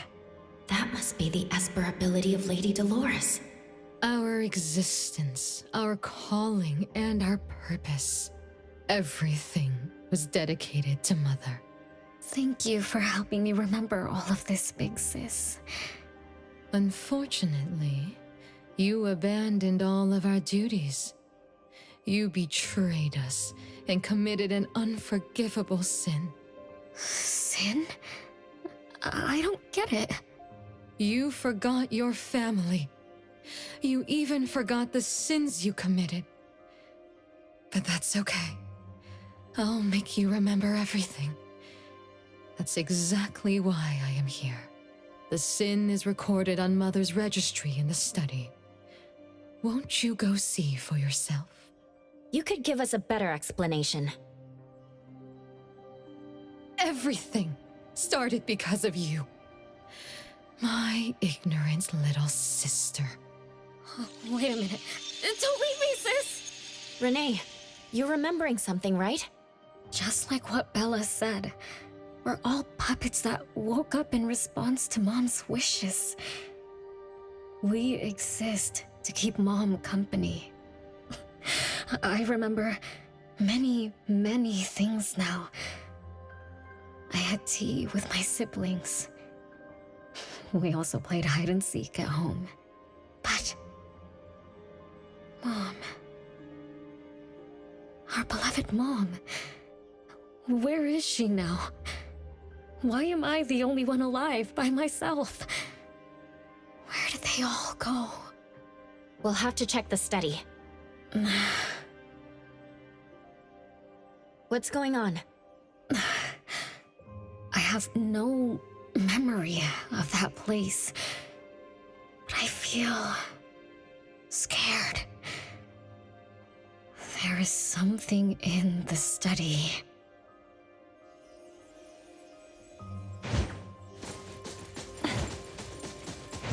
The wind's just right.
No way a crappy door can stop Master and the Ichidaime! This is the only locked room in the whole place! I smell secrets! Do not let your guard down. Be careful. Yes, Master! Another grandfather clock? Ugh, either Lady Dolores is a clock nerd or this anomalous realm is related to the concept of time. Something feels off. Let me look closer. Wait, Nanalie. It's the anomaly that attacked Renee. I think it doesn't want to hurt us. We're not its target. Renee is. What was that thing about rule-based anomalies again? It follows rules. It only starts moving at exactly 9 o'clock, and its target is just Renee. You're right. Even if we attack it now, it'd likely be as futile as last night. If Blackbird is right, it only nullifies itself after completing its mission. It's getting closer to 9 o'clock. We need to find Renee as fast as we can. I don't know where everyone else is. I hope she's not alone. Let's search the area first.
Hey!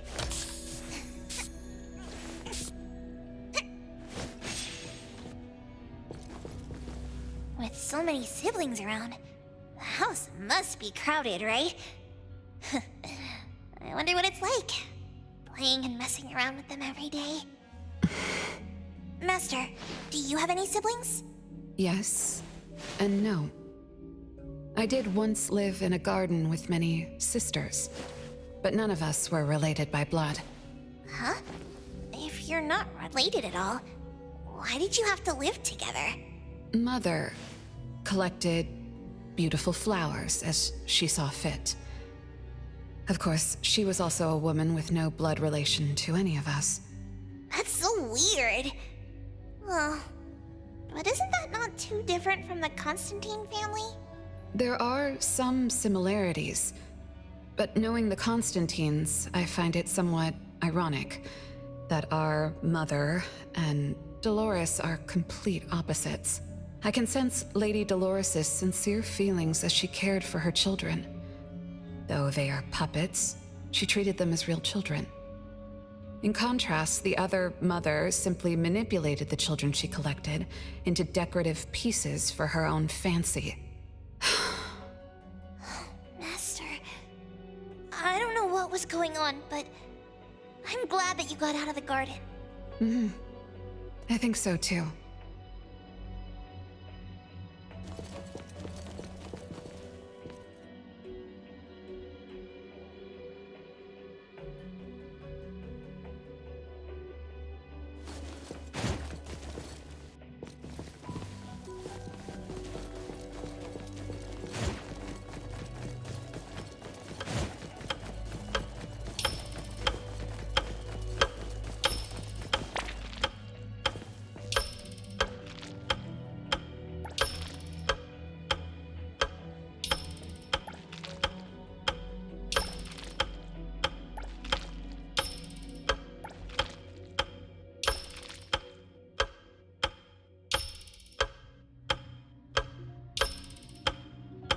Chances are, Lady Dolores has met her demise. Only Renee's number is different. We won't let it turn into 0. The curse of eternal life, a fallen family, a blank tomorrow. Hints about time are all over the place. Could the numbers represent lifespan? Huh? Let's see. 20,000 days is roughly 50 years. Blackbird also said that the family was gone for about half a century. Wait, does this mean 50 years ago? Renee should have... Based on this line of thought, she should have withered along with the family. But for some reason, Renee still exists in this world. So as the days go by, she's just... racking up life debt? If the debt collector abides by the laws of nature, then I believe you're right. All creatures abide by the laws of nature. Birth, aging, sickness, and death. Those who defy them must pay a price. Even espers with near infinite lifespans pay a price when they gain their abilities. Renee, what price did you have to pay? Why did your life freeze 50 years ago, instead of reach its end? The debt collector must be hunting you because the laws of nature require your removal. So the puppets at the Bureau, they were Renee's family? Removed by the debt collector? Master, what should we do? Renee's commission. A-Bone accepted the commission. There's no reason to break our contract. I'll do my best.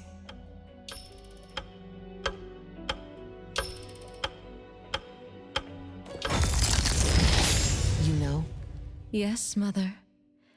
Even though you never allowed us to enter the study and never let us touch the registry, I understand. All the siblings, except for Renee, can hear the approaching footsteps of death.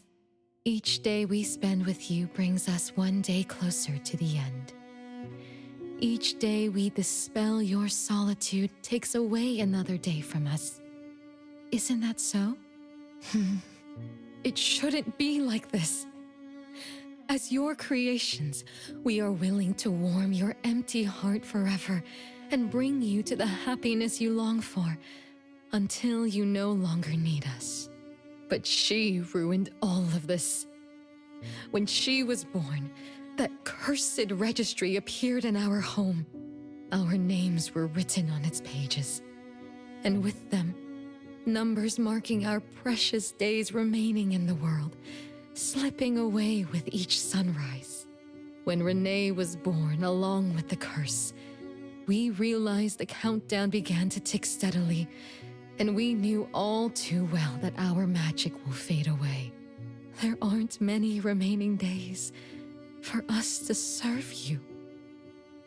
In our final moments, we want to do everything we can to make you happy. But Mother, we don't understand. Why are your eyes solely fixed on Renee? Teresa planted exotic flowers. Elliot made sweets to your taste. Yvette designed and tailored clothes. We gave it all to win a smile from you. Yet what we receive is but a blind eye. Renee is the worst of us all. Always noisy, endlessly crying, habitually screaming, and forever demanding of your attention like any other selfish child. Is that how that child expresses affection? Or do you find love or joy in her tantrums? We don't understand, but we do know one thing. That selfish child never loved her older siblings, despite all the care we gave her. Does she even see herself as part of the family? Or perhaps, being as cursed as she is, her only purpose is to destroy us. None of that matters. But your name also appeared on the registry. Does that not matter at all? The youngest daughter that you love most declared the end of your life. Because of our existence, the numbers on the registry representing your life are depleting.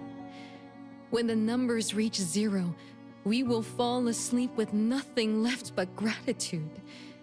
Fortunately, even when the numbers reach 0, you won't pass away. You were long banished from this world by that thing. You have never lived in the present. Even when the clock of fate dictated your end, as long as that thing offers you protection, you exist beyond the laws of nature. Yesterdays, todays, and countless tomorrows are all but the present to you, as you were forever frozen at that moment that thing took effect. Beyond that point, time no longer works on you. In the endless nightmares she brought upon us, this is the only thing we are thankful for. The malicious curse will never harm you. But even so, I won't forgive that child. Ever. Bella, managing family affairs has drained you. I'm tired too. Doesn't someone need to spend time with that child later? I understand. As you wish, Mother. As long as this makes you happy and fulfills your final wish, we'll maintain the facade of harmony until that child's curse destroys us all. No. That can't be right. Did I curse my own family? Am I the bane of my family, causing its ruin? Did I steal Mom's love away from the other siblings? Did I even take away their lives? Look at you, denying that you ruined everything. Exactly like before. It shouldn't be like this. You're right, sis. But why me? I love you all from the bottom of my heart. Do you all hate me? If that's true, why Why were you waiting under the tree to catch me?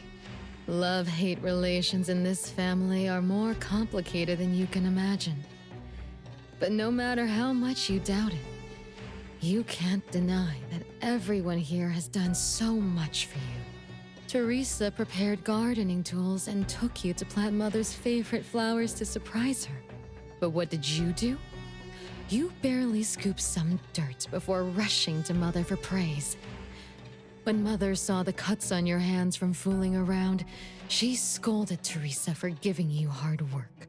You ran around Elliot each day, saying you desperately wanted to grow as tall as he was. So he managed your diet and made sure you drank milk. But you, just because he worried you'd get cavities and hid the candy jar on a high shelf, you complained to Mother that your brother was giving you a harsh diet. Every time you fell and tore your clothes, someone would mend them meticulously. Nevertheless, you always ignored their efforts and pestered Mother for new clothes. Mother's wish was to have a harmonious family. We were all trying to fulfill that wish, trying not to ruin anything. It would have been so much easier to pretend and spoil you the way Mother did. We could have created the harmonious family Mother wanted, even if it was just a facade. That would have sufficed. But we couldn't. Even after all your mistakes, we couldn't help but love you like real family. You were our most precious little girl. However, in the face of death, in the face of the curse you brought upon us, even the most sincere love wears out. From the moment you were born, we've been shrouded in the shadow of your curse. The most unforgivable thing is, Mother, she who brought us into the world, was the one to pay the ultimate price. Look, it's playtime again. Your favorite game of hide and seek. You were always the worst at hiding. Anyone could find you easily. You were bad at hiding, but worse when you were it. Once, you turned the house upside down and still couldn't find anyone. I remember. It was getting late, but the house was so quiet, so empty. I remembered the ghost stories you told me. I suddenly felt the paintings were staring at me, and the tables and chairs were slowly moving. I thought you left me behind. You finally remembered. But now, looking at it, the opposite is true. You're the one who abandoned us. When you started wailing that day, we came out of our hiding places. Do you remember what we told you? We are a family, and we'll always be together. That's right. Good girl. Time is up for hide and seek. Once again, you're all alone. Come find us. I'll be it? This time, you have to find all of us. We'll be waiting for you.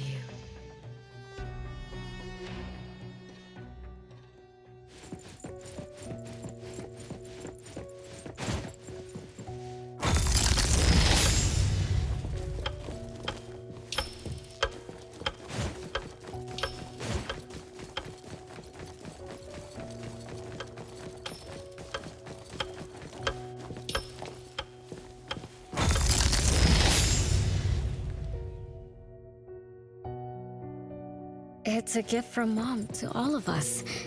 I have one too. Though I carry it all the time, I've forgotten where it came from and what it means. Oh, it's so good to be back. I found you. I finally found you. My most important family. Huh? Red letters? It's strange. Mom doesn't like red. Why would something like this be on her clothes?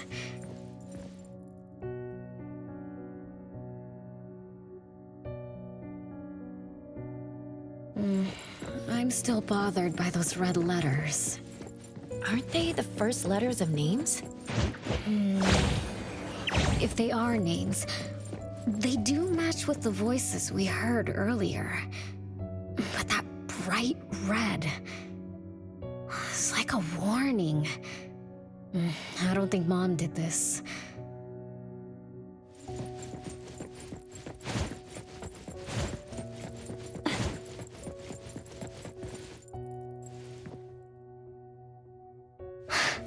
They truly loved me once.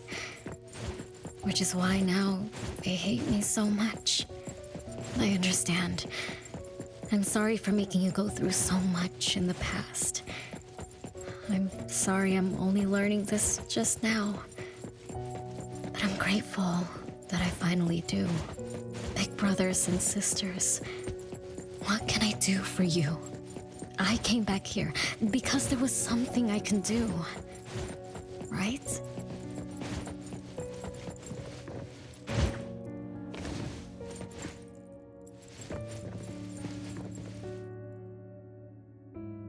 No one found me? Yay! I'm about to win! I already told you I'd win this time. No one will think Renee is hiding here. It's Renee's secret hideout. Who's that? Me? I thought we were it, so we can find my siblings. But why is my childhood self here? Back then, who was actually it? Was it Mom? Wait a second. Are we really seeing the past? I think so. I do remember something like that happened when I was a kid. But I only remembered part of it. What we saw should be the whole thing. Are you really sure this is the whole thing? At least, that really happened. Every small thing I remember confirms that they were real. So those words, all those hurtful words, they were real too. Is that right? Something doesn't add up. Please, follow me. That's my hideout.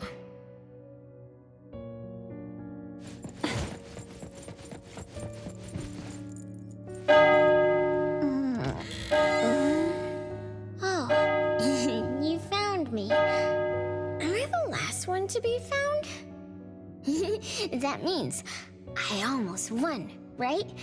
Next time, I'm going to hide somewhere no one can find. Oh, are we going to eat soon? Remember to wash your hands before eating. My big sis and big bro will check. If I don't wash my hands, he'll pinch my cheeks. He always says my cheeks are like the softest dough. He only says that because he wants to pinch them. I'm going back now. Is this the last puppet? No. The last one is here. Look, another letter. R. I've always carried this puppet around. Why is there a red letter etched to it too? It must mean... You finally arrived, Renee. Yes. Big sis, I'm back. But you still don't understand. All you did was watch a replay of how our family met our demise. You must have enjoyed how we cursed ones relive our miseries day after day. No, Big Sis, that's not true. The audience, forgetting they were part of the play, denies their sins. As if forgetting would make it all go away. Have you ever wondered why you forgot this home? Forgot us? Were you forced to forget? Or were you unwilling to look back? Renee, you can't lie to yourself. I forgot about the family. Because I was escaping the past? Looks like you've finally found the answer. Yes, I was born from your desire to escape everything. You left all the painful memories of home with me, so you could live carefree in your blissful ignorance. And I will forever call you back, trying to make you remember. You belong here. You belong to our family. So one day, you will knock on our door again.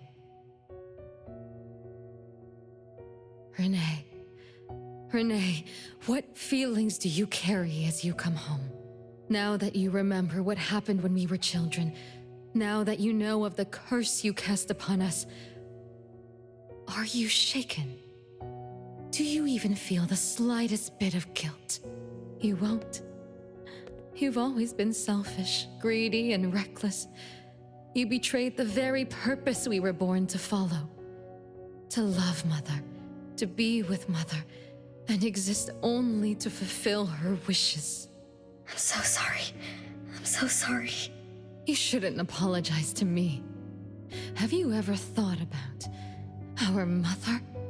Our mother who exists outside the flow of time? What could be her ultimate fate? Mom? What happened to Mom? She gave you everything. All her love, all her life, and that thing. Her eternal present, which would have sustained Mother's immortality. Wait a minute. Big Sis, don't leave! The clock still turns backward. Let's return to the past, to witness that final day of destiny where you are forever frozen.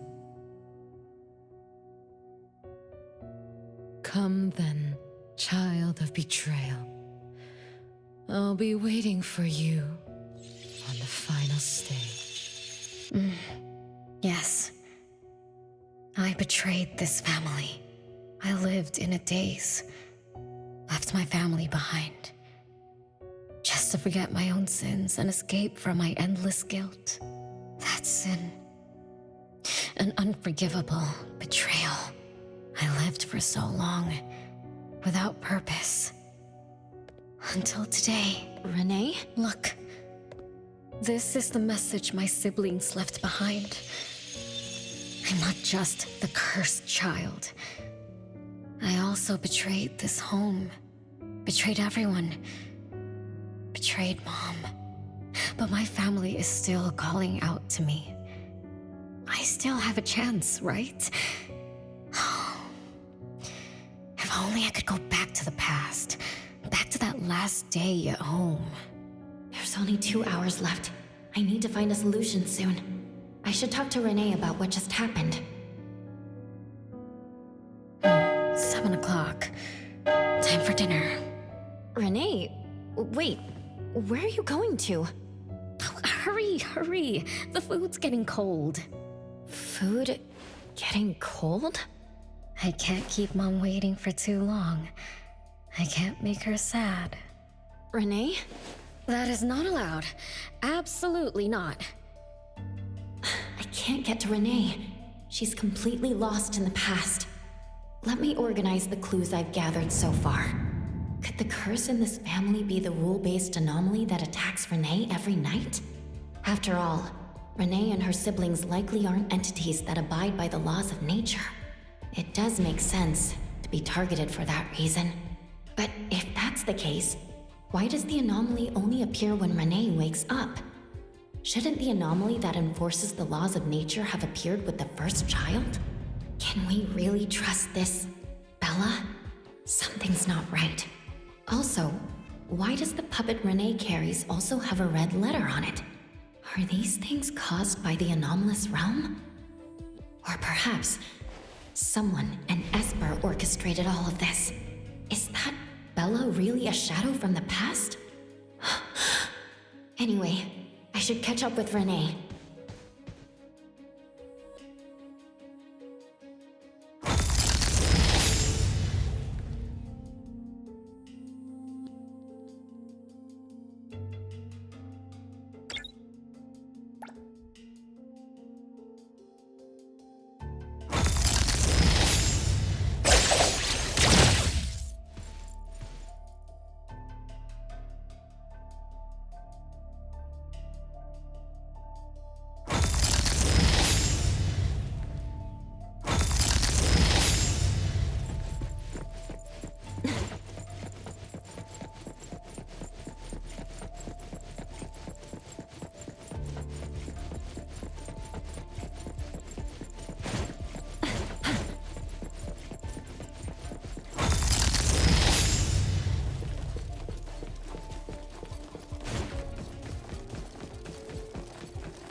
What's wrong, Renee? You haven't eaten much. Big Bro's cooking is great. I'm just not hungry. The Mighty King looks tired. He's not moving at all. Won't even sing anymore. Your little cricket? Yeah, my favorite one. Did the Mighty King die? He was still wiggling his whiskers around confidently yesterday. Or maybe he's just in a bad mood, like me. I don't know. In my garden, the cherry tree sprouts green buds, while my little Renee blooms with laughter. Each day, withered leaves drift down, returning to soil, resting peacefully with insects that will never sing again.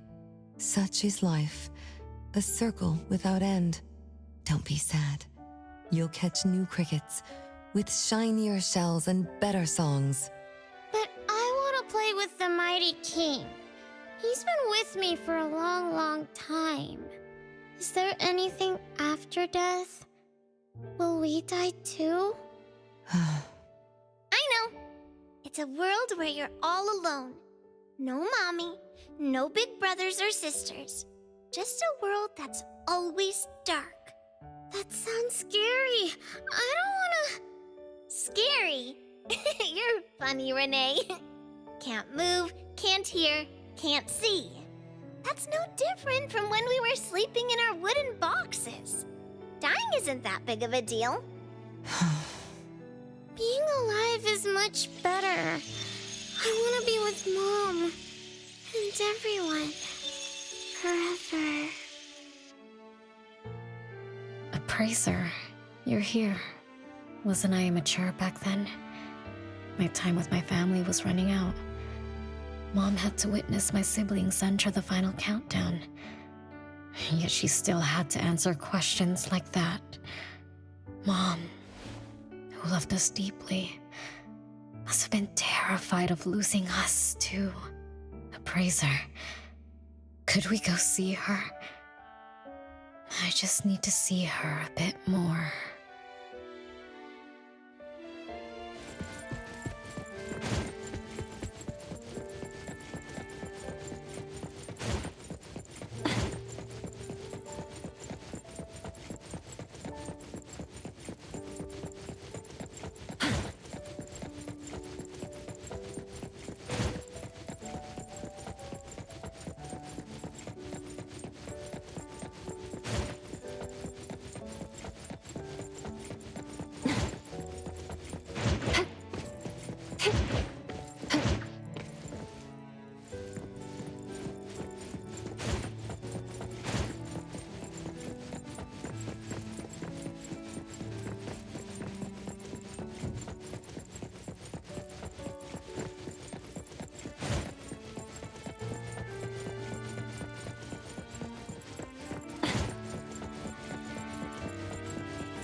It's way past your bedtime, little troublemaker.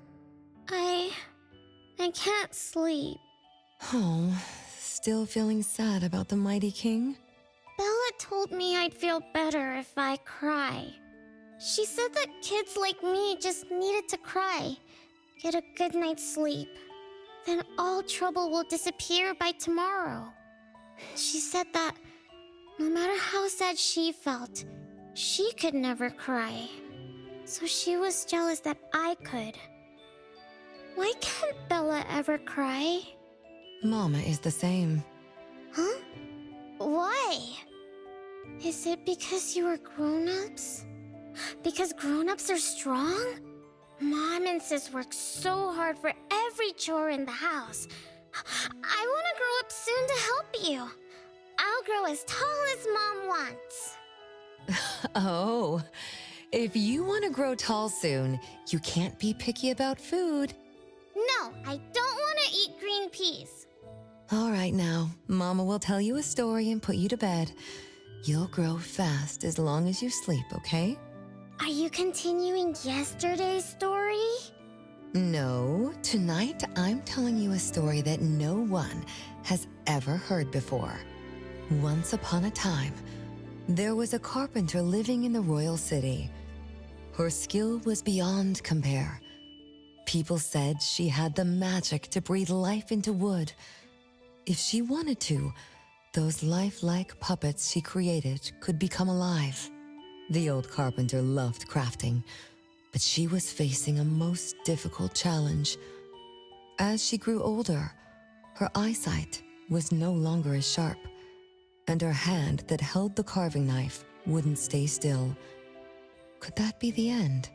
She remembered what people said about her. If she was as good as they say, couldn't she craft her own assistant? She made up her mind, then began to work. What should a perfect child, a real child, have? He should have the strongest body. The child was born.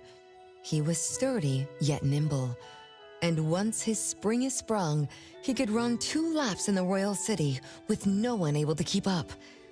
Everyone congratulated the old carpenter, but she shook her head and said, "No, this isn't a real child. What should a perfect child, a real child, have? He should have the most beautiful face." The child was born. His beauty caught everyone's eyes. The king invited him to dance at the palace for foreign guests. Everyone congratulated the old carpenter, but she shook her head and said, "No, this isn't a real child. What should a perfect child, a real child, have?" More puppets were born from the old carpenter's hands. An entertainer who could make children burst into laughter. A grand magician with unpredictable tricks. But no, she shook her head and said, "No, these aren't real children." One night, the old carpenter sat at her workbench, designing the blueprints for her next child. All the puppets quietly stood by her. Suddenly she shivered. The window wasn't closed shut. The howling wind swept away all the warmth from the room. The old carpenter stood up to shut the window, then went to the fireplace for warmth. For a moment, she had an idea she didn't fully understand. Perhaps the dancing candlelight added some warmth to the puppets' faces. She realized that puppets get cold too. The old carpenter took off her scarf and picked up the blanket from her lap. She made sure all the puppets were snug and warm, then went back to her table. Her pencil swooshed around as she began sketching. Soon, a puppet took shape on the paper. She picked up her knife and began carving on the most ordinary piece of wood. Soon enough, a new puppet was sitting on her workbench. There was nothing special about it, but the old carpenter let out a satisfied sigh, as if she completed a masterpiece. She leaned down to kiss the puppet's forehead gently, just like an ordinary goodnight kiss from a mother. Then did the same to the other ones. After that, the old carpenter went to bed and slept peacefully. The next morning, she woke up with someone kissing her forehead. She opened her eyes to find a child, a real child, smiling at her. Whoa. Why did the last puppet turn into a real child? What magic did the old carpenter use? What do you think? I understand. A little. But also don't get it at all. Is that so? It's okay. Oh, it's getting late. Good kids should be sleeping now. Mom, I'm scared. I don't want to sleep alone. I'm worried that if I do, I won't see you and my siblings after I wake up. Isn't it better to be alive? You really are different from your siblings. Being alive is good. But what exactly makes it good? I can eat meals with my family, or play hide and seek, and listen to Mom's stories every night before I sleep. How wonderful! Mom, don't you think days like these are wonderful too? You're right. This is the best life being with you. The best times in Mama's life is when I spend time together with you, my family. No, it's not. When I grow up and can do so much more, that's when it'll be Mom's best time. By then, I'll be so tall that Mom will be surprised. I'll be able to reach whatever Mom needs to reach. Then I'm going to learn how to drive. I'll definitely be the first one in our family to drive. Once I learn, I'll take our whole family on picnics. When I grow up, I also want to... Mom.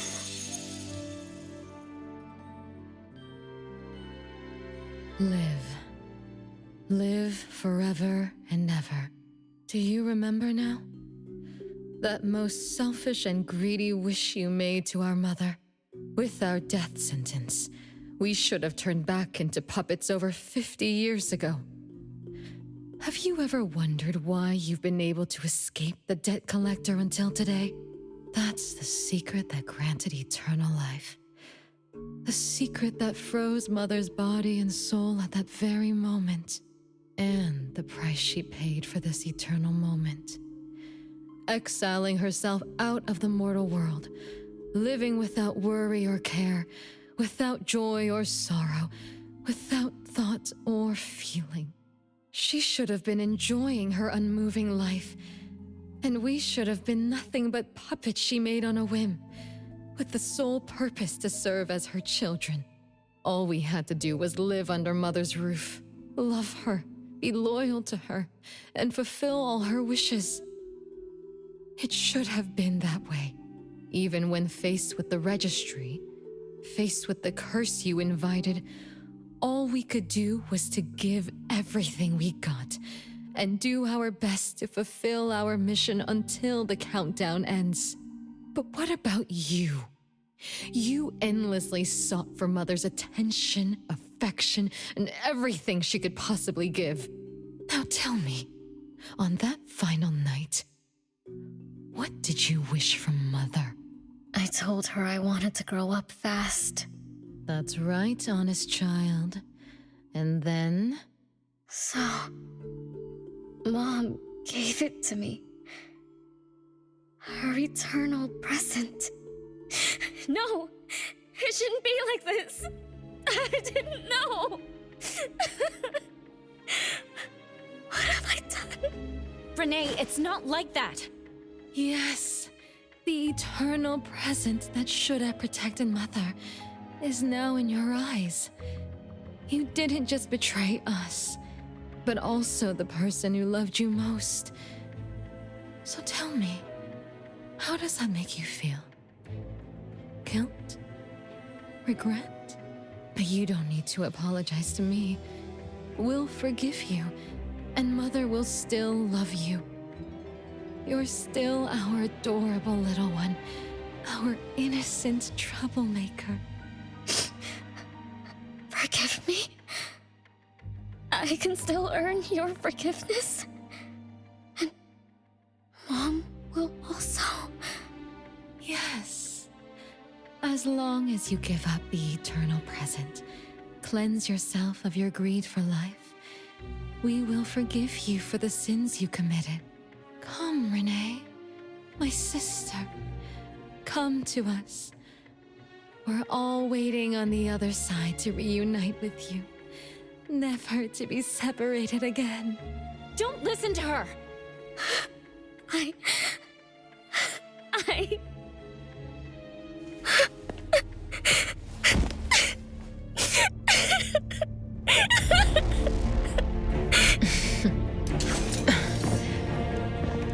Who exactly are you?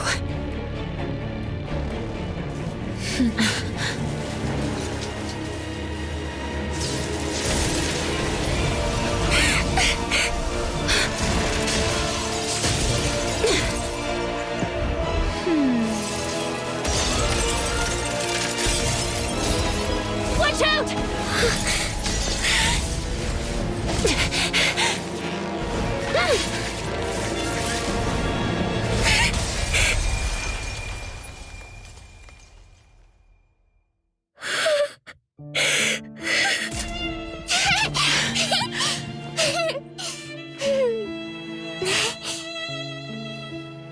Remember to get to bed early and eat your veggies.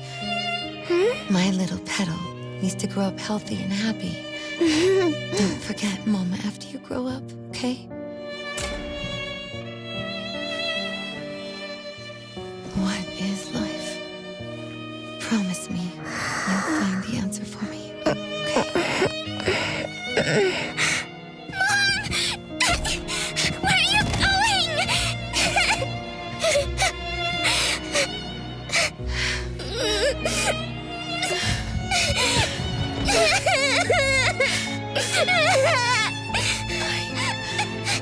Don't need you.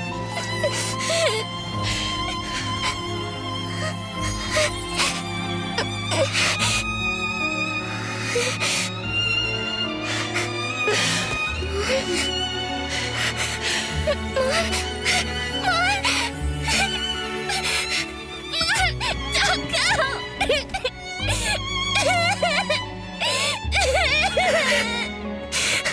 It's all my fault. It's all because of me, that bomb.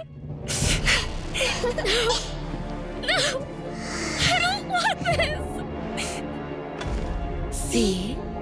Now I can live forever. I don't need you anymore!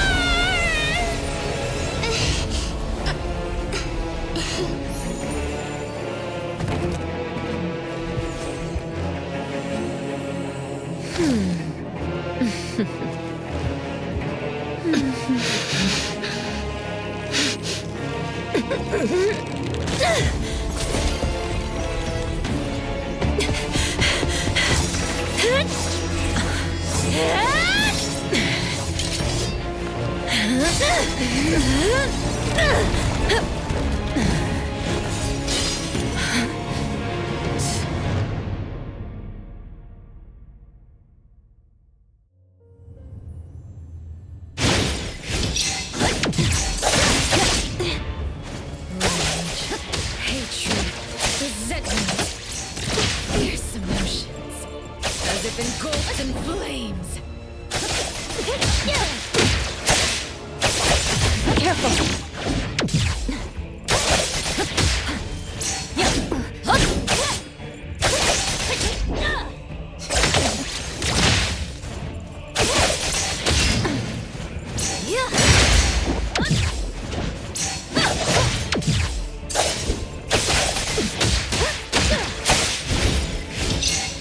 Fine, feeling good. Let's finish this.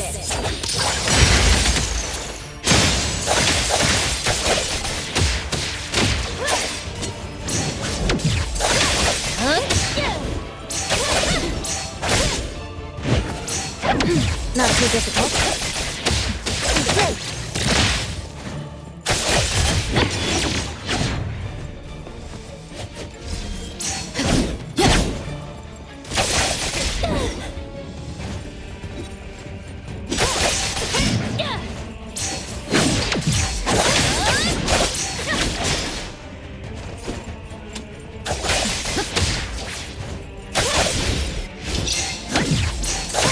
Feeling good.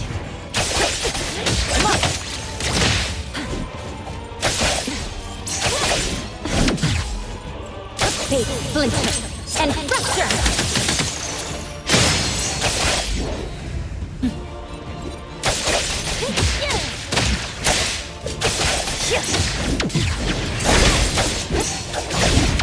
Not too difficult.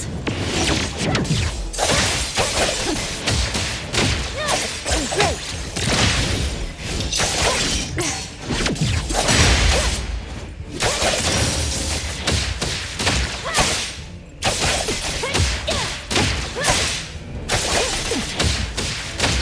Let's finish this.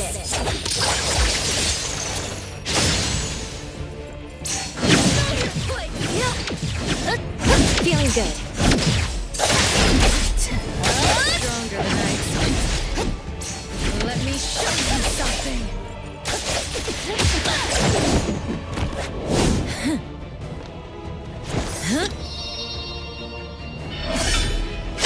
You're just a plaything in this illusory realm.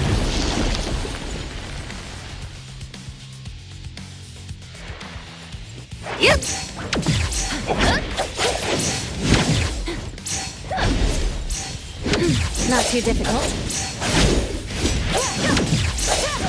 Entertain me with your strokes. Once I'm born, I'll bury you in this scarlet floral sea.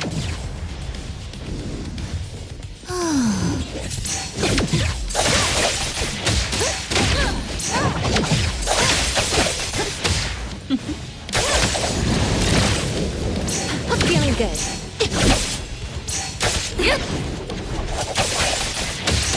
It's fine.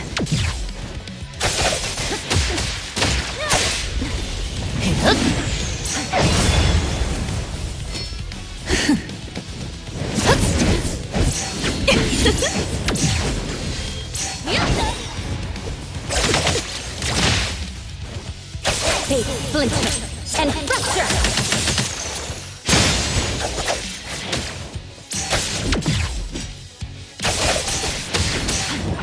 Not too difficult.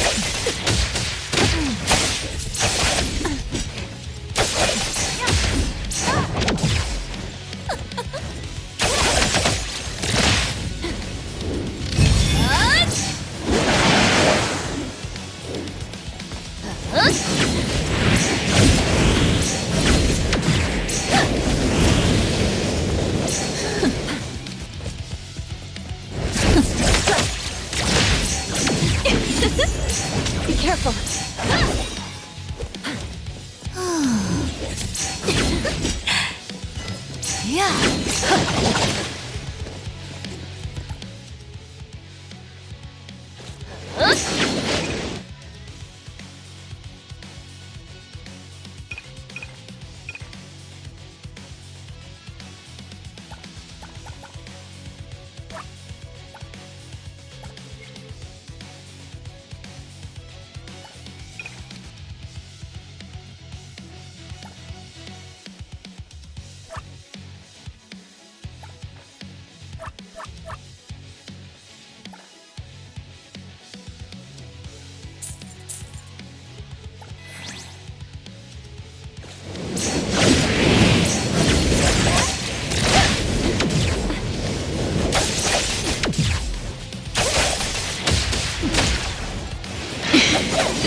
Feeling good.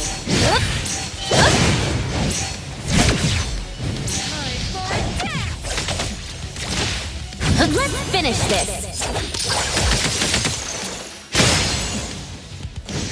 Where are you going?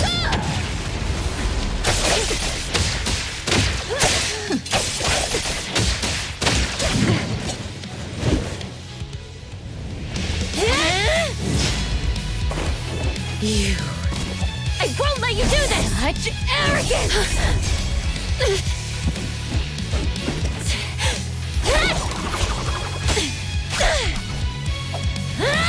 Is that it?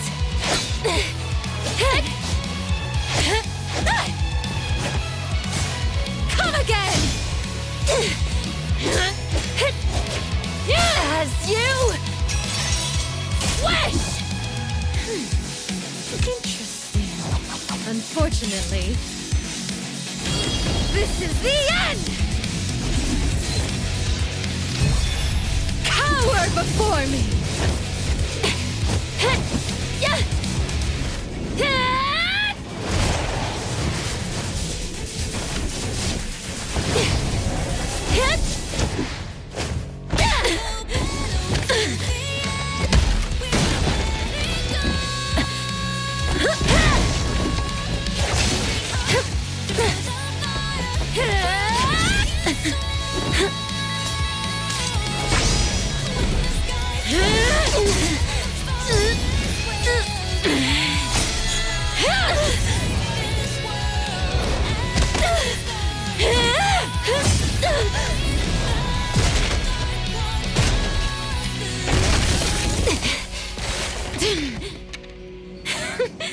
That look on your face. I like it!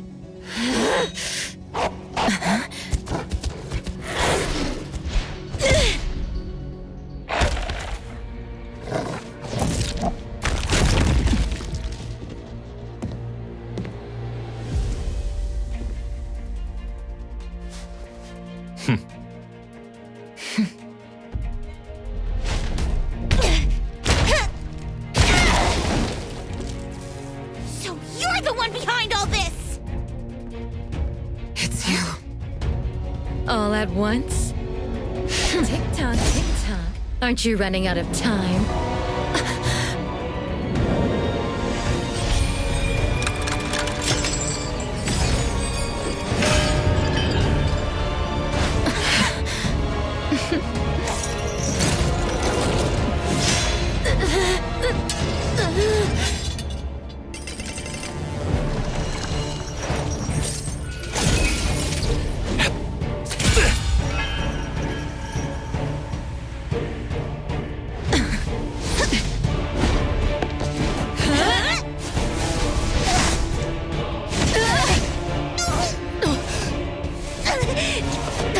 You're slower, Daffodil.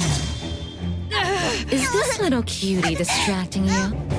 I wonder when she dies, she'd be just as charming!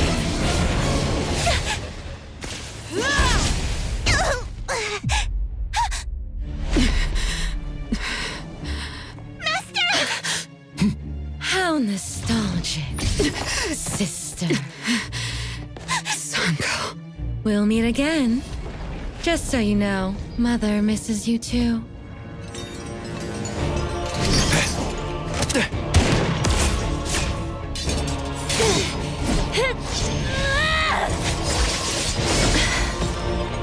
Daffodil! I'm fine.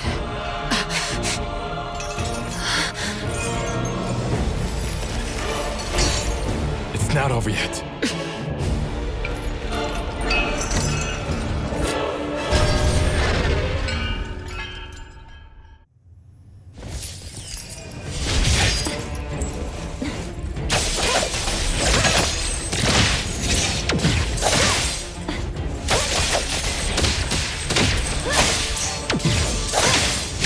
Not too difficult.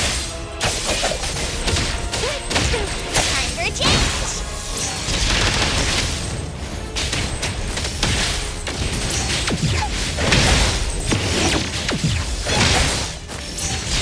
You can challenge me?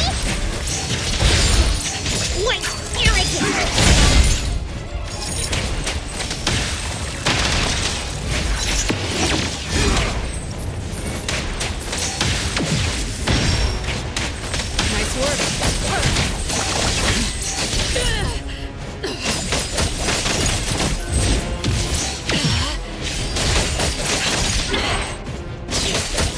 Trust me. Let's finish this.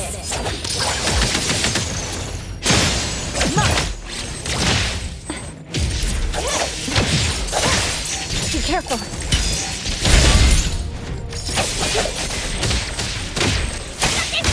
Thunderbolt, it's our turn!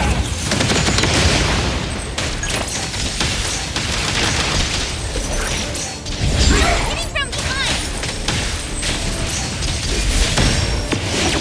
Just warming up!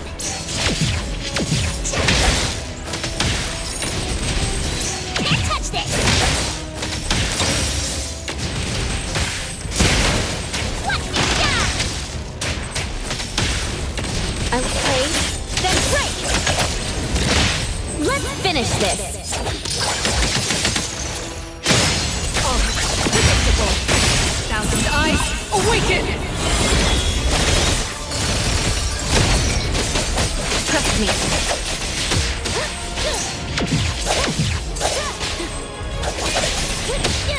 Feeling good.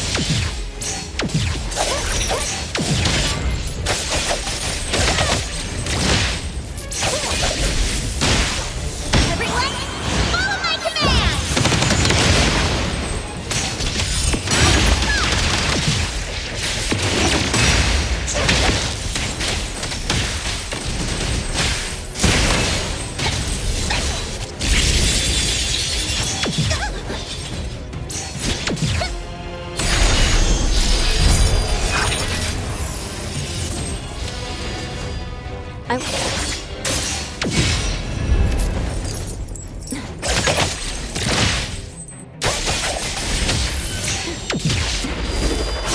Not too difficult.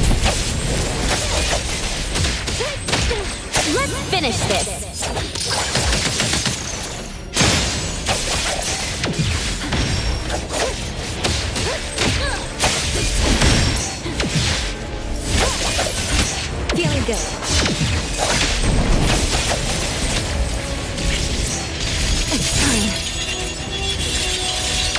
Not too difficult. Watch the timing.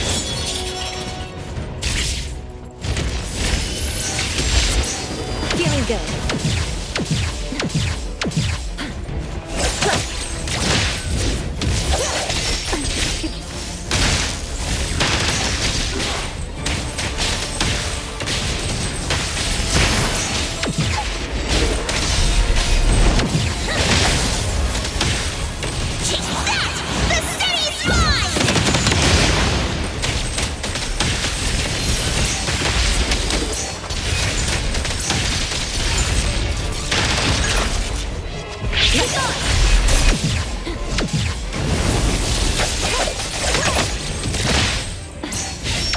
Not too difficult.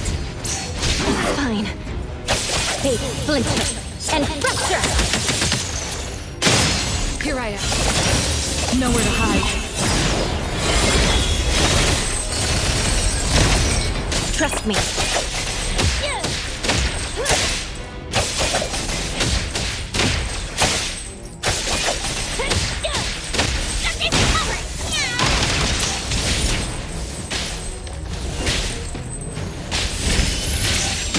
Let me take over.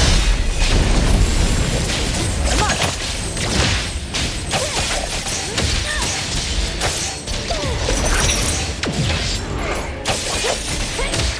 I'll handle this. I'm gonna show you how, everyone. Follow my command.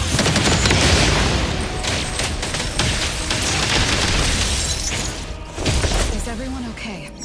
I'm fine, but Daffodil, are you okay? Master got hurt the worst, and it's all because of me. I'm fine, really. It's good that you're okay. Renee's unharmed too. Just dizzy from breaking free of the Anomalies spell. Unfortunately, Zanko got away. She's the core member of the criminal organization, the Scarlet Letter. And the report for the puppetization case. That's gonna be a lot of paperwork. Thanks to everyone from A-Bone. The Bureau will continue to investigate into the aftermath of the issue between the debt collector and the Constantine family. Tomorrow morning, I want those who know anything about the Scarlet Letter at the Bureau. We need to have a proper chat. Daffodil, I shouldn't need to fetch you at A-Bone, right? I see. Huh? Says who? Master deserves some rest tomorrow. Natalie, appraiser. Let's go home.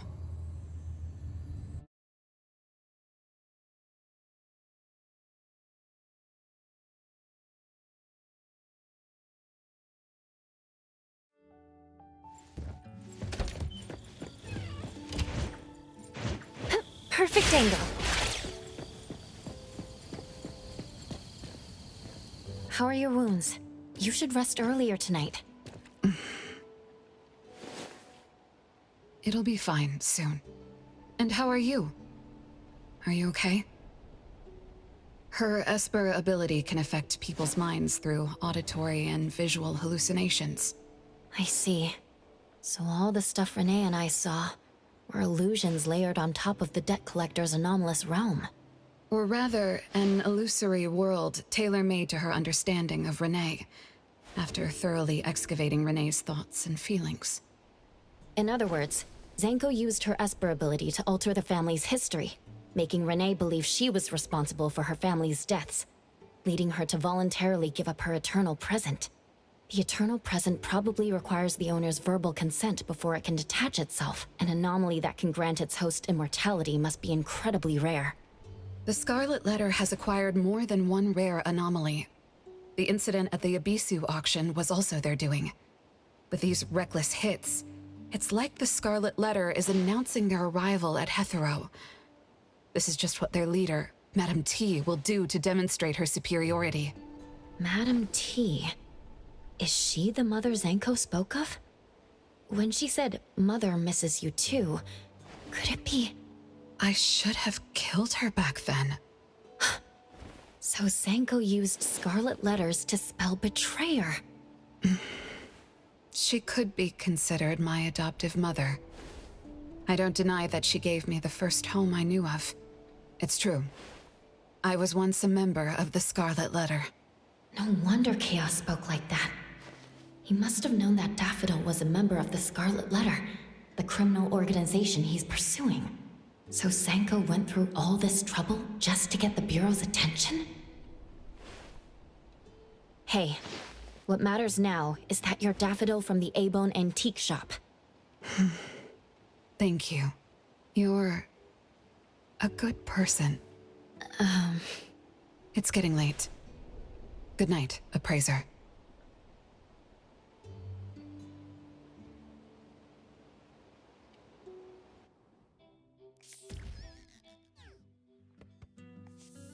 Oh, Appraiser, have you seen Master? Daffodil isn't here? She's been gone this morning, and hasn't come back. Maybe she's assisting the Bureau. For that long? We're here. The A-Bone Antique Shop. Appraiser, Natalie. Good morning. Renee! How are you feeling? And this is... This is Linko from ETD-6. Oh, so Chaos is handing Renee over to ETD-6 to take care of. Hello there. Take care of? We were just going in the same direction. Linko also has something to do at A-Bone, so I gave her a ride when we left the Bureau. Linko, you have some business here? Mm-hmm. I do have stuff to do. What are you up to? Business is already booming this early in the morning. How wonderful. What was I here for again? Tisk, you dummy! Don't tell me you forgot what you were supposed to deliver! Oh, right. The delivery. Thank you, Xiaojun. Whoa! What's this? I'm an evil spirit that can devour souls! If you dare disrespect me! Xiaojun is my pet. Huh? I can control your body and eat wasabi if I want to, you know! Not hungry now. Linko, who are you looking for? I'm looking for... Found her. Another new face? Just joined ETD? Yes, the director told me to give you this. Oh my. I told them a simple bank transfer would be fine, but they went ahead and sent someone over. Fresh bills are always so nice to look at, though. I have delivered payment to the A-Bone Antique Shop. Assignment complete. Director Alfard told me that the BAC will cover my commission fees, so that's what she meant. But I still wanted to stop by and thank you in person. Thank you, Appraiser, Natalie, and... Daffodil's not here? Please send her my gratitude. Thanks to all of your help. I learned a lot in the past few days. I went through an amazing adventure. It was wonderful. But we couldn't stop Zanko from taking the eternal present. Lady Dolores left that for you, right? Must be something important. Yes. Mom gave it to me. It's a precious treasure that protects me from the debt collector. It froze my life on the day the countdown ended. My time stopped flowing, and I was forever living in the moments between death's arrival. I was tossed outside the flow of time and taken away from this world, where the years still pass and the seasons still change. For me, the eternal present negated the meaning of time. I gradually lost touch with my past and became unaware of everything happening around me. Every little thing in life that becomes precious because of the flow of time. In the end, I forgot what Mom and my siblings expected of me. I forgot why I was born and why I even existed. Until now. Was that really living? That was the secret, or rather, curse, of the eternal life Mom and I possessed. Mom was also affected. She found life dreadfully boring, so she hoped that our companionship would ease her eternal loneliness. It might have been fortunate for me to lose the eternal present, but honestly, I gained so much more. Most importantly, you helped me remember things from the past, and I finally found myself. That feels so great. I suppose I went through a rebirth, right? I'm so happy for you, Renee. What about the debt collector? Don't worry, I have a solution. Well, in addition, to make the most of this precious rebirth, I've decided to travel around the world. I'll probably leave Hetero for a very, very long time. So for each and every day ahead, I wish you good morning, good afternoon, and good evening.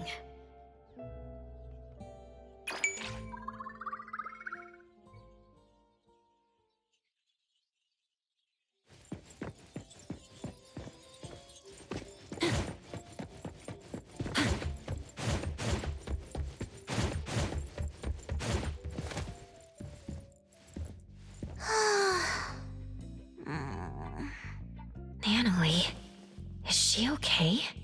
She hasn't been happy for a few days. She's even worse today. Considering what she went through, the boss gave her a few days off. I think everyone understands why she isn't feeling well. And the reason has to be... Natalie is worried about Daffodil's injury. She just wanted to know how Daffodil is doing. But Director Alphard has ordered A-Bone to not interfere with what's going on with Daffodil. What does Hattori think about this order? She's not pleased, but she understands the Bureau's concerns. This isn't something one person or one organization can deal with anymore. We're always under the constraint of things more complex than ourselves, such as...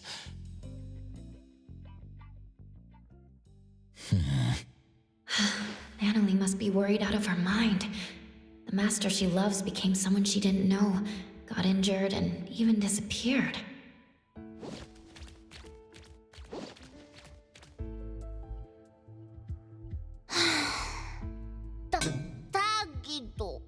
We tried to calm her down, but Nanalie insists that she was the reason why Daffodil got injured. She keeps talking about family and the responsibilities that come with being the Ichi Daime. She just wouldn't listen. Nanalie, she's blaming herself. Not sure how we can cheer her up. Tagi Tagi! Tagi Tagi-do! Sunward Resort? It's a special charity house funded by the city and managed by the BAC. It's located on a nearby standalone island. The charity house doesn't simply contain anomalies. It specializes in rescuing and sheltering bioanomalies. Appraiser, I assume you know that anomalies deemed too dangerous or too hard to control are contained at the Seleno compound. And the rest are kept in this charity house? Exactly. The government built this resort to be a home where people and anomalies can coexist. The charity is open to the public precisely to help anomalies find guarantors, so that anomalies can better integrate into the city. I see. I was just checking out their website and saw that they were running a promotion to give out limited family ticket packages at random. Within a week and without any appointments, registered family members can visit the charity house as many times as they want. Oh, Gigido! The island is only reachable by boat, right? The ticket package already includes the boat trips. They've thought this through. Oh, really? That sounds great. Looks like Takido got super lucky. I already verified the serial number on Takido's ticket. The promotion is authentic. All of us at A-Bone have our info registered on the ticket. Looking at the pictures on their official website, you can interact with many cute anomalies. It seems fun. Wow. Tagi-da-do! Nanalie, Takido wants you to have this precious ticket package. What are you gonna do with it? Me? Tagido hopes you can relax on this trip. He misses it when you were in good spirit. Tagido Tagi! Since Tagido is pouring his heart out... Thanks, Tagido. I'll gladly accept it. Take it as a tribute from your lackey. Okay, then. The old Nanalie would have gotten excited at being the Ichidaime. This is gonna take some work.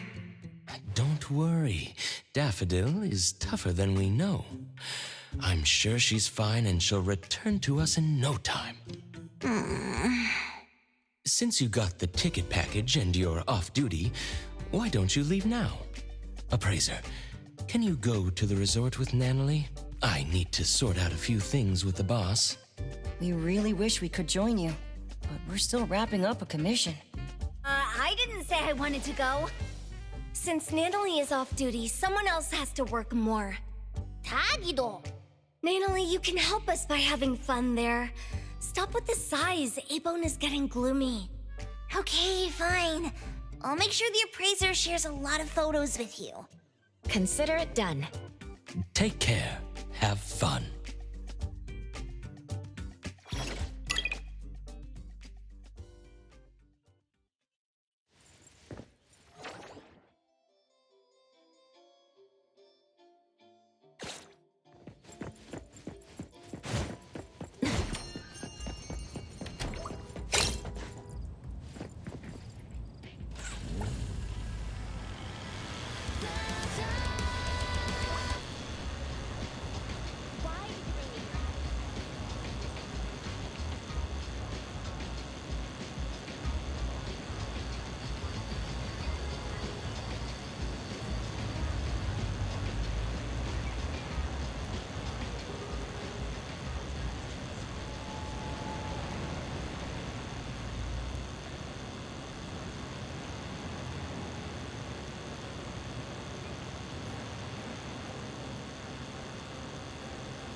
Official business.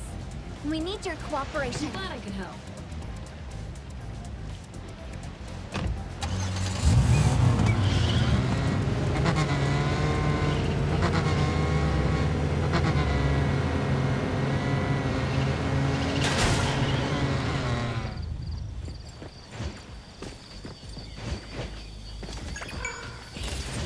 The wind's just right. Be careful. Glass. I will see through the Nexus.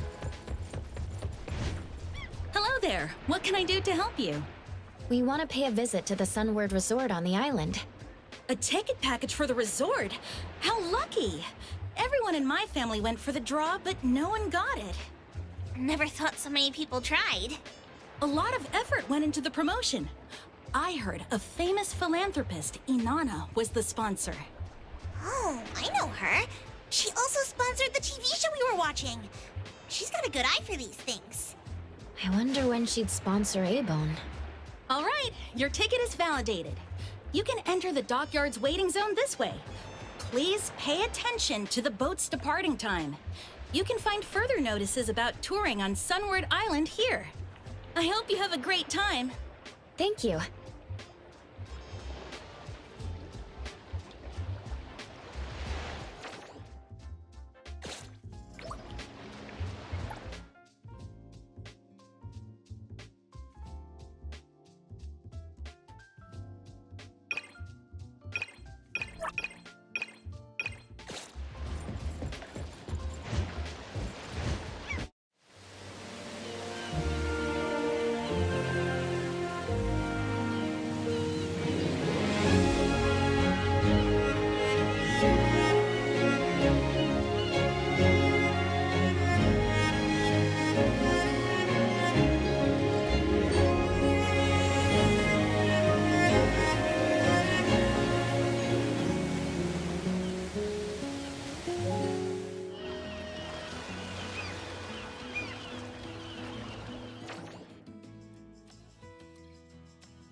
only ticket set for Sunward. Not me. I'm never lucky when it comes to these things.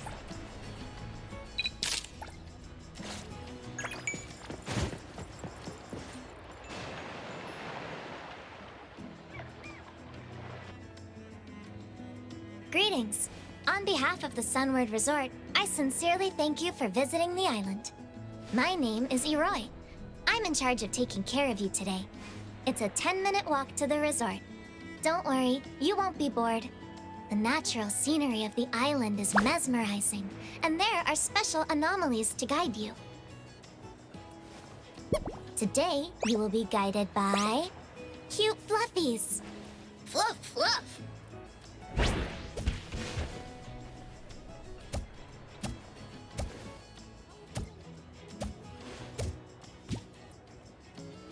Oh, so soft. Whoa, the fluffies here are friendlier than the ones in the city. Why am I feeling healed? Of course, the bioanomalies selected as guides are the best of the best. The fussy ones are unable to handle tasks like welcoming guests. Fluff. You two are the winners of the Lucky Family Tour, right? Mm-hmm. Your profiles can be found in Bagel's back-end records. Is this your first visit? Then you must explore everything here. Ow! Watch out for the pebbles. I'm This here, island Coco. was developed around the Sunward facility. It's not your usual bully me, tourist trust me. location. To keep the island pristine, we didn't construct too many buildings. It's a lot different from Hetero. Most guests from the city come here to relax. Whoa! They're dripping with style! When you walk around the island, try not to get too close to preservation areas. They're not actively maintained, and the falling rocks can be dangerous. Some might still want to explore around, right? Well, if they're ready to pay the price with their lives, of course they can go ahead and explore.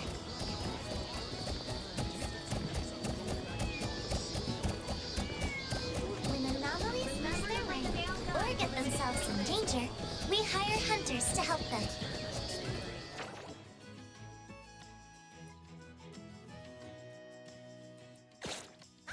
You can totally commission evil.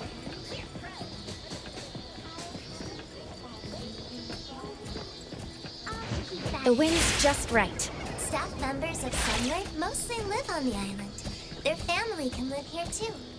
Other volunteers, like me, take the ferry to the island. The trip is a little troublesome, but the food is interesting and other benefits are decent. Oh, that sounds pretty cool. All right, I'm going to work hard today. The anomalies should be getting active from this hour. Yay! Appraiser, come here!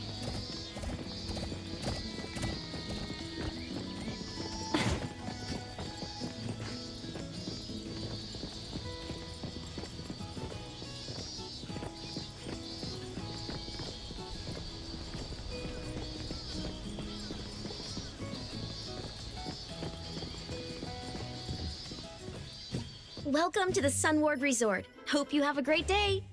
Whoa!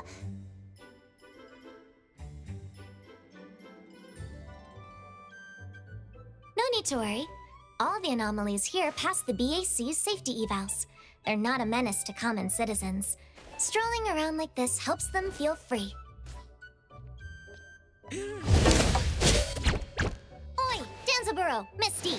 It's the two of you again. Just call it a draw already. Ow! Not a care in the world. Since this is your first visit, let me introduce the different areas of the resort.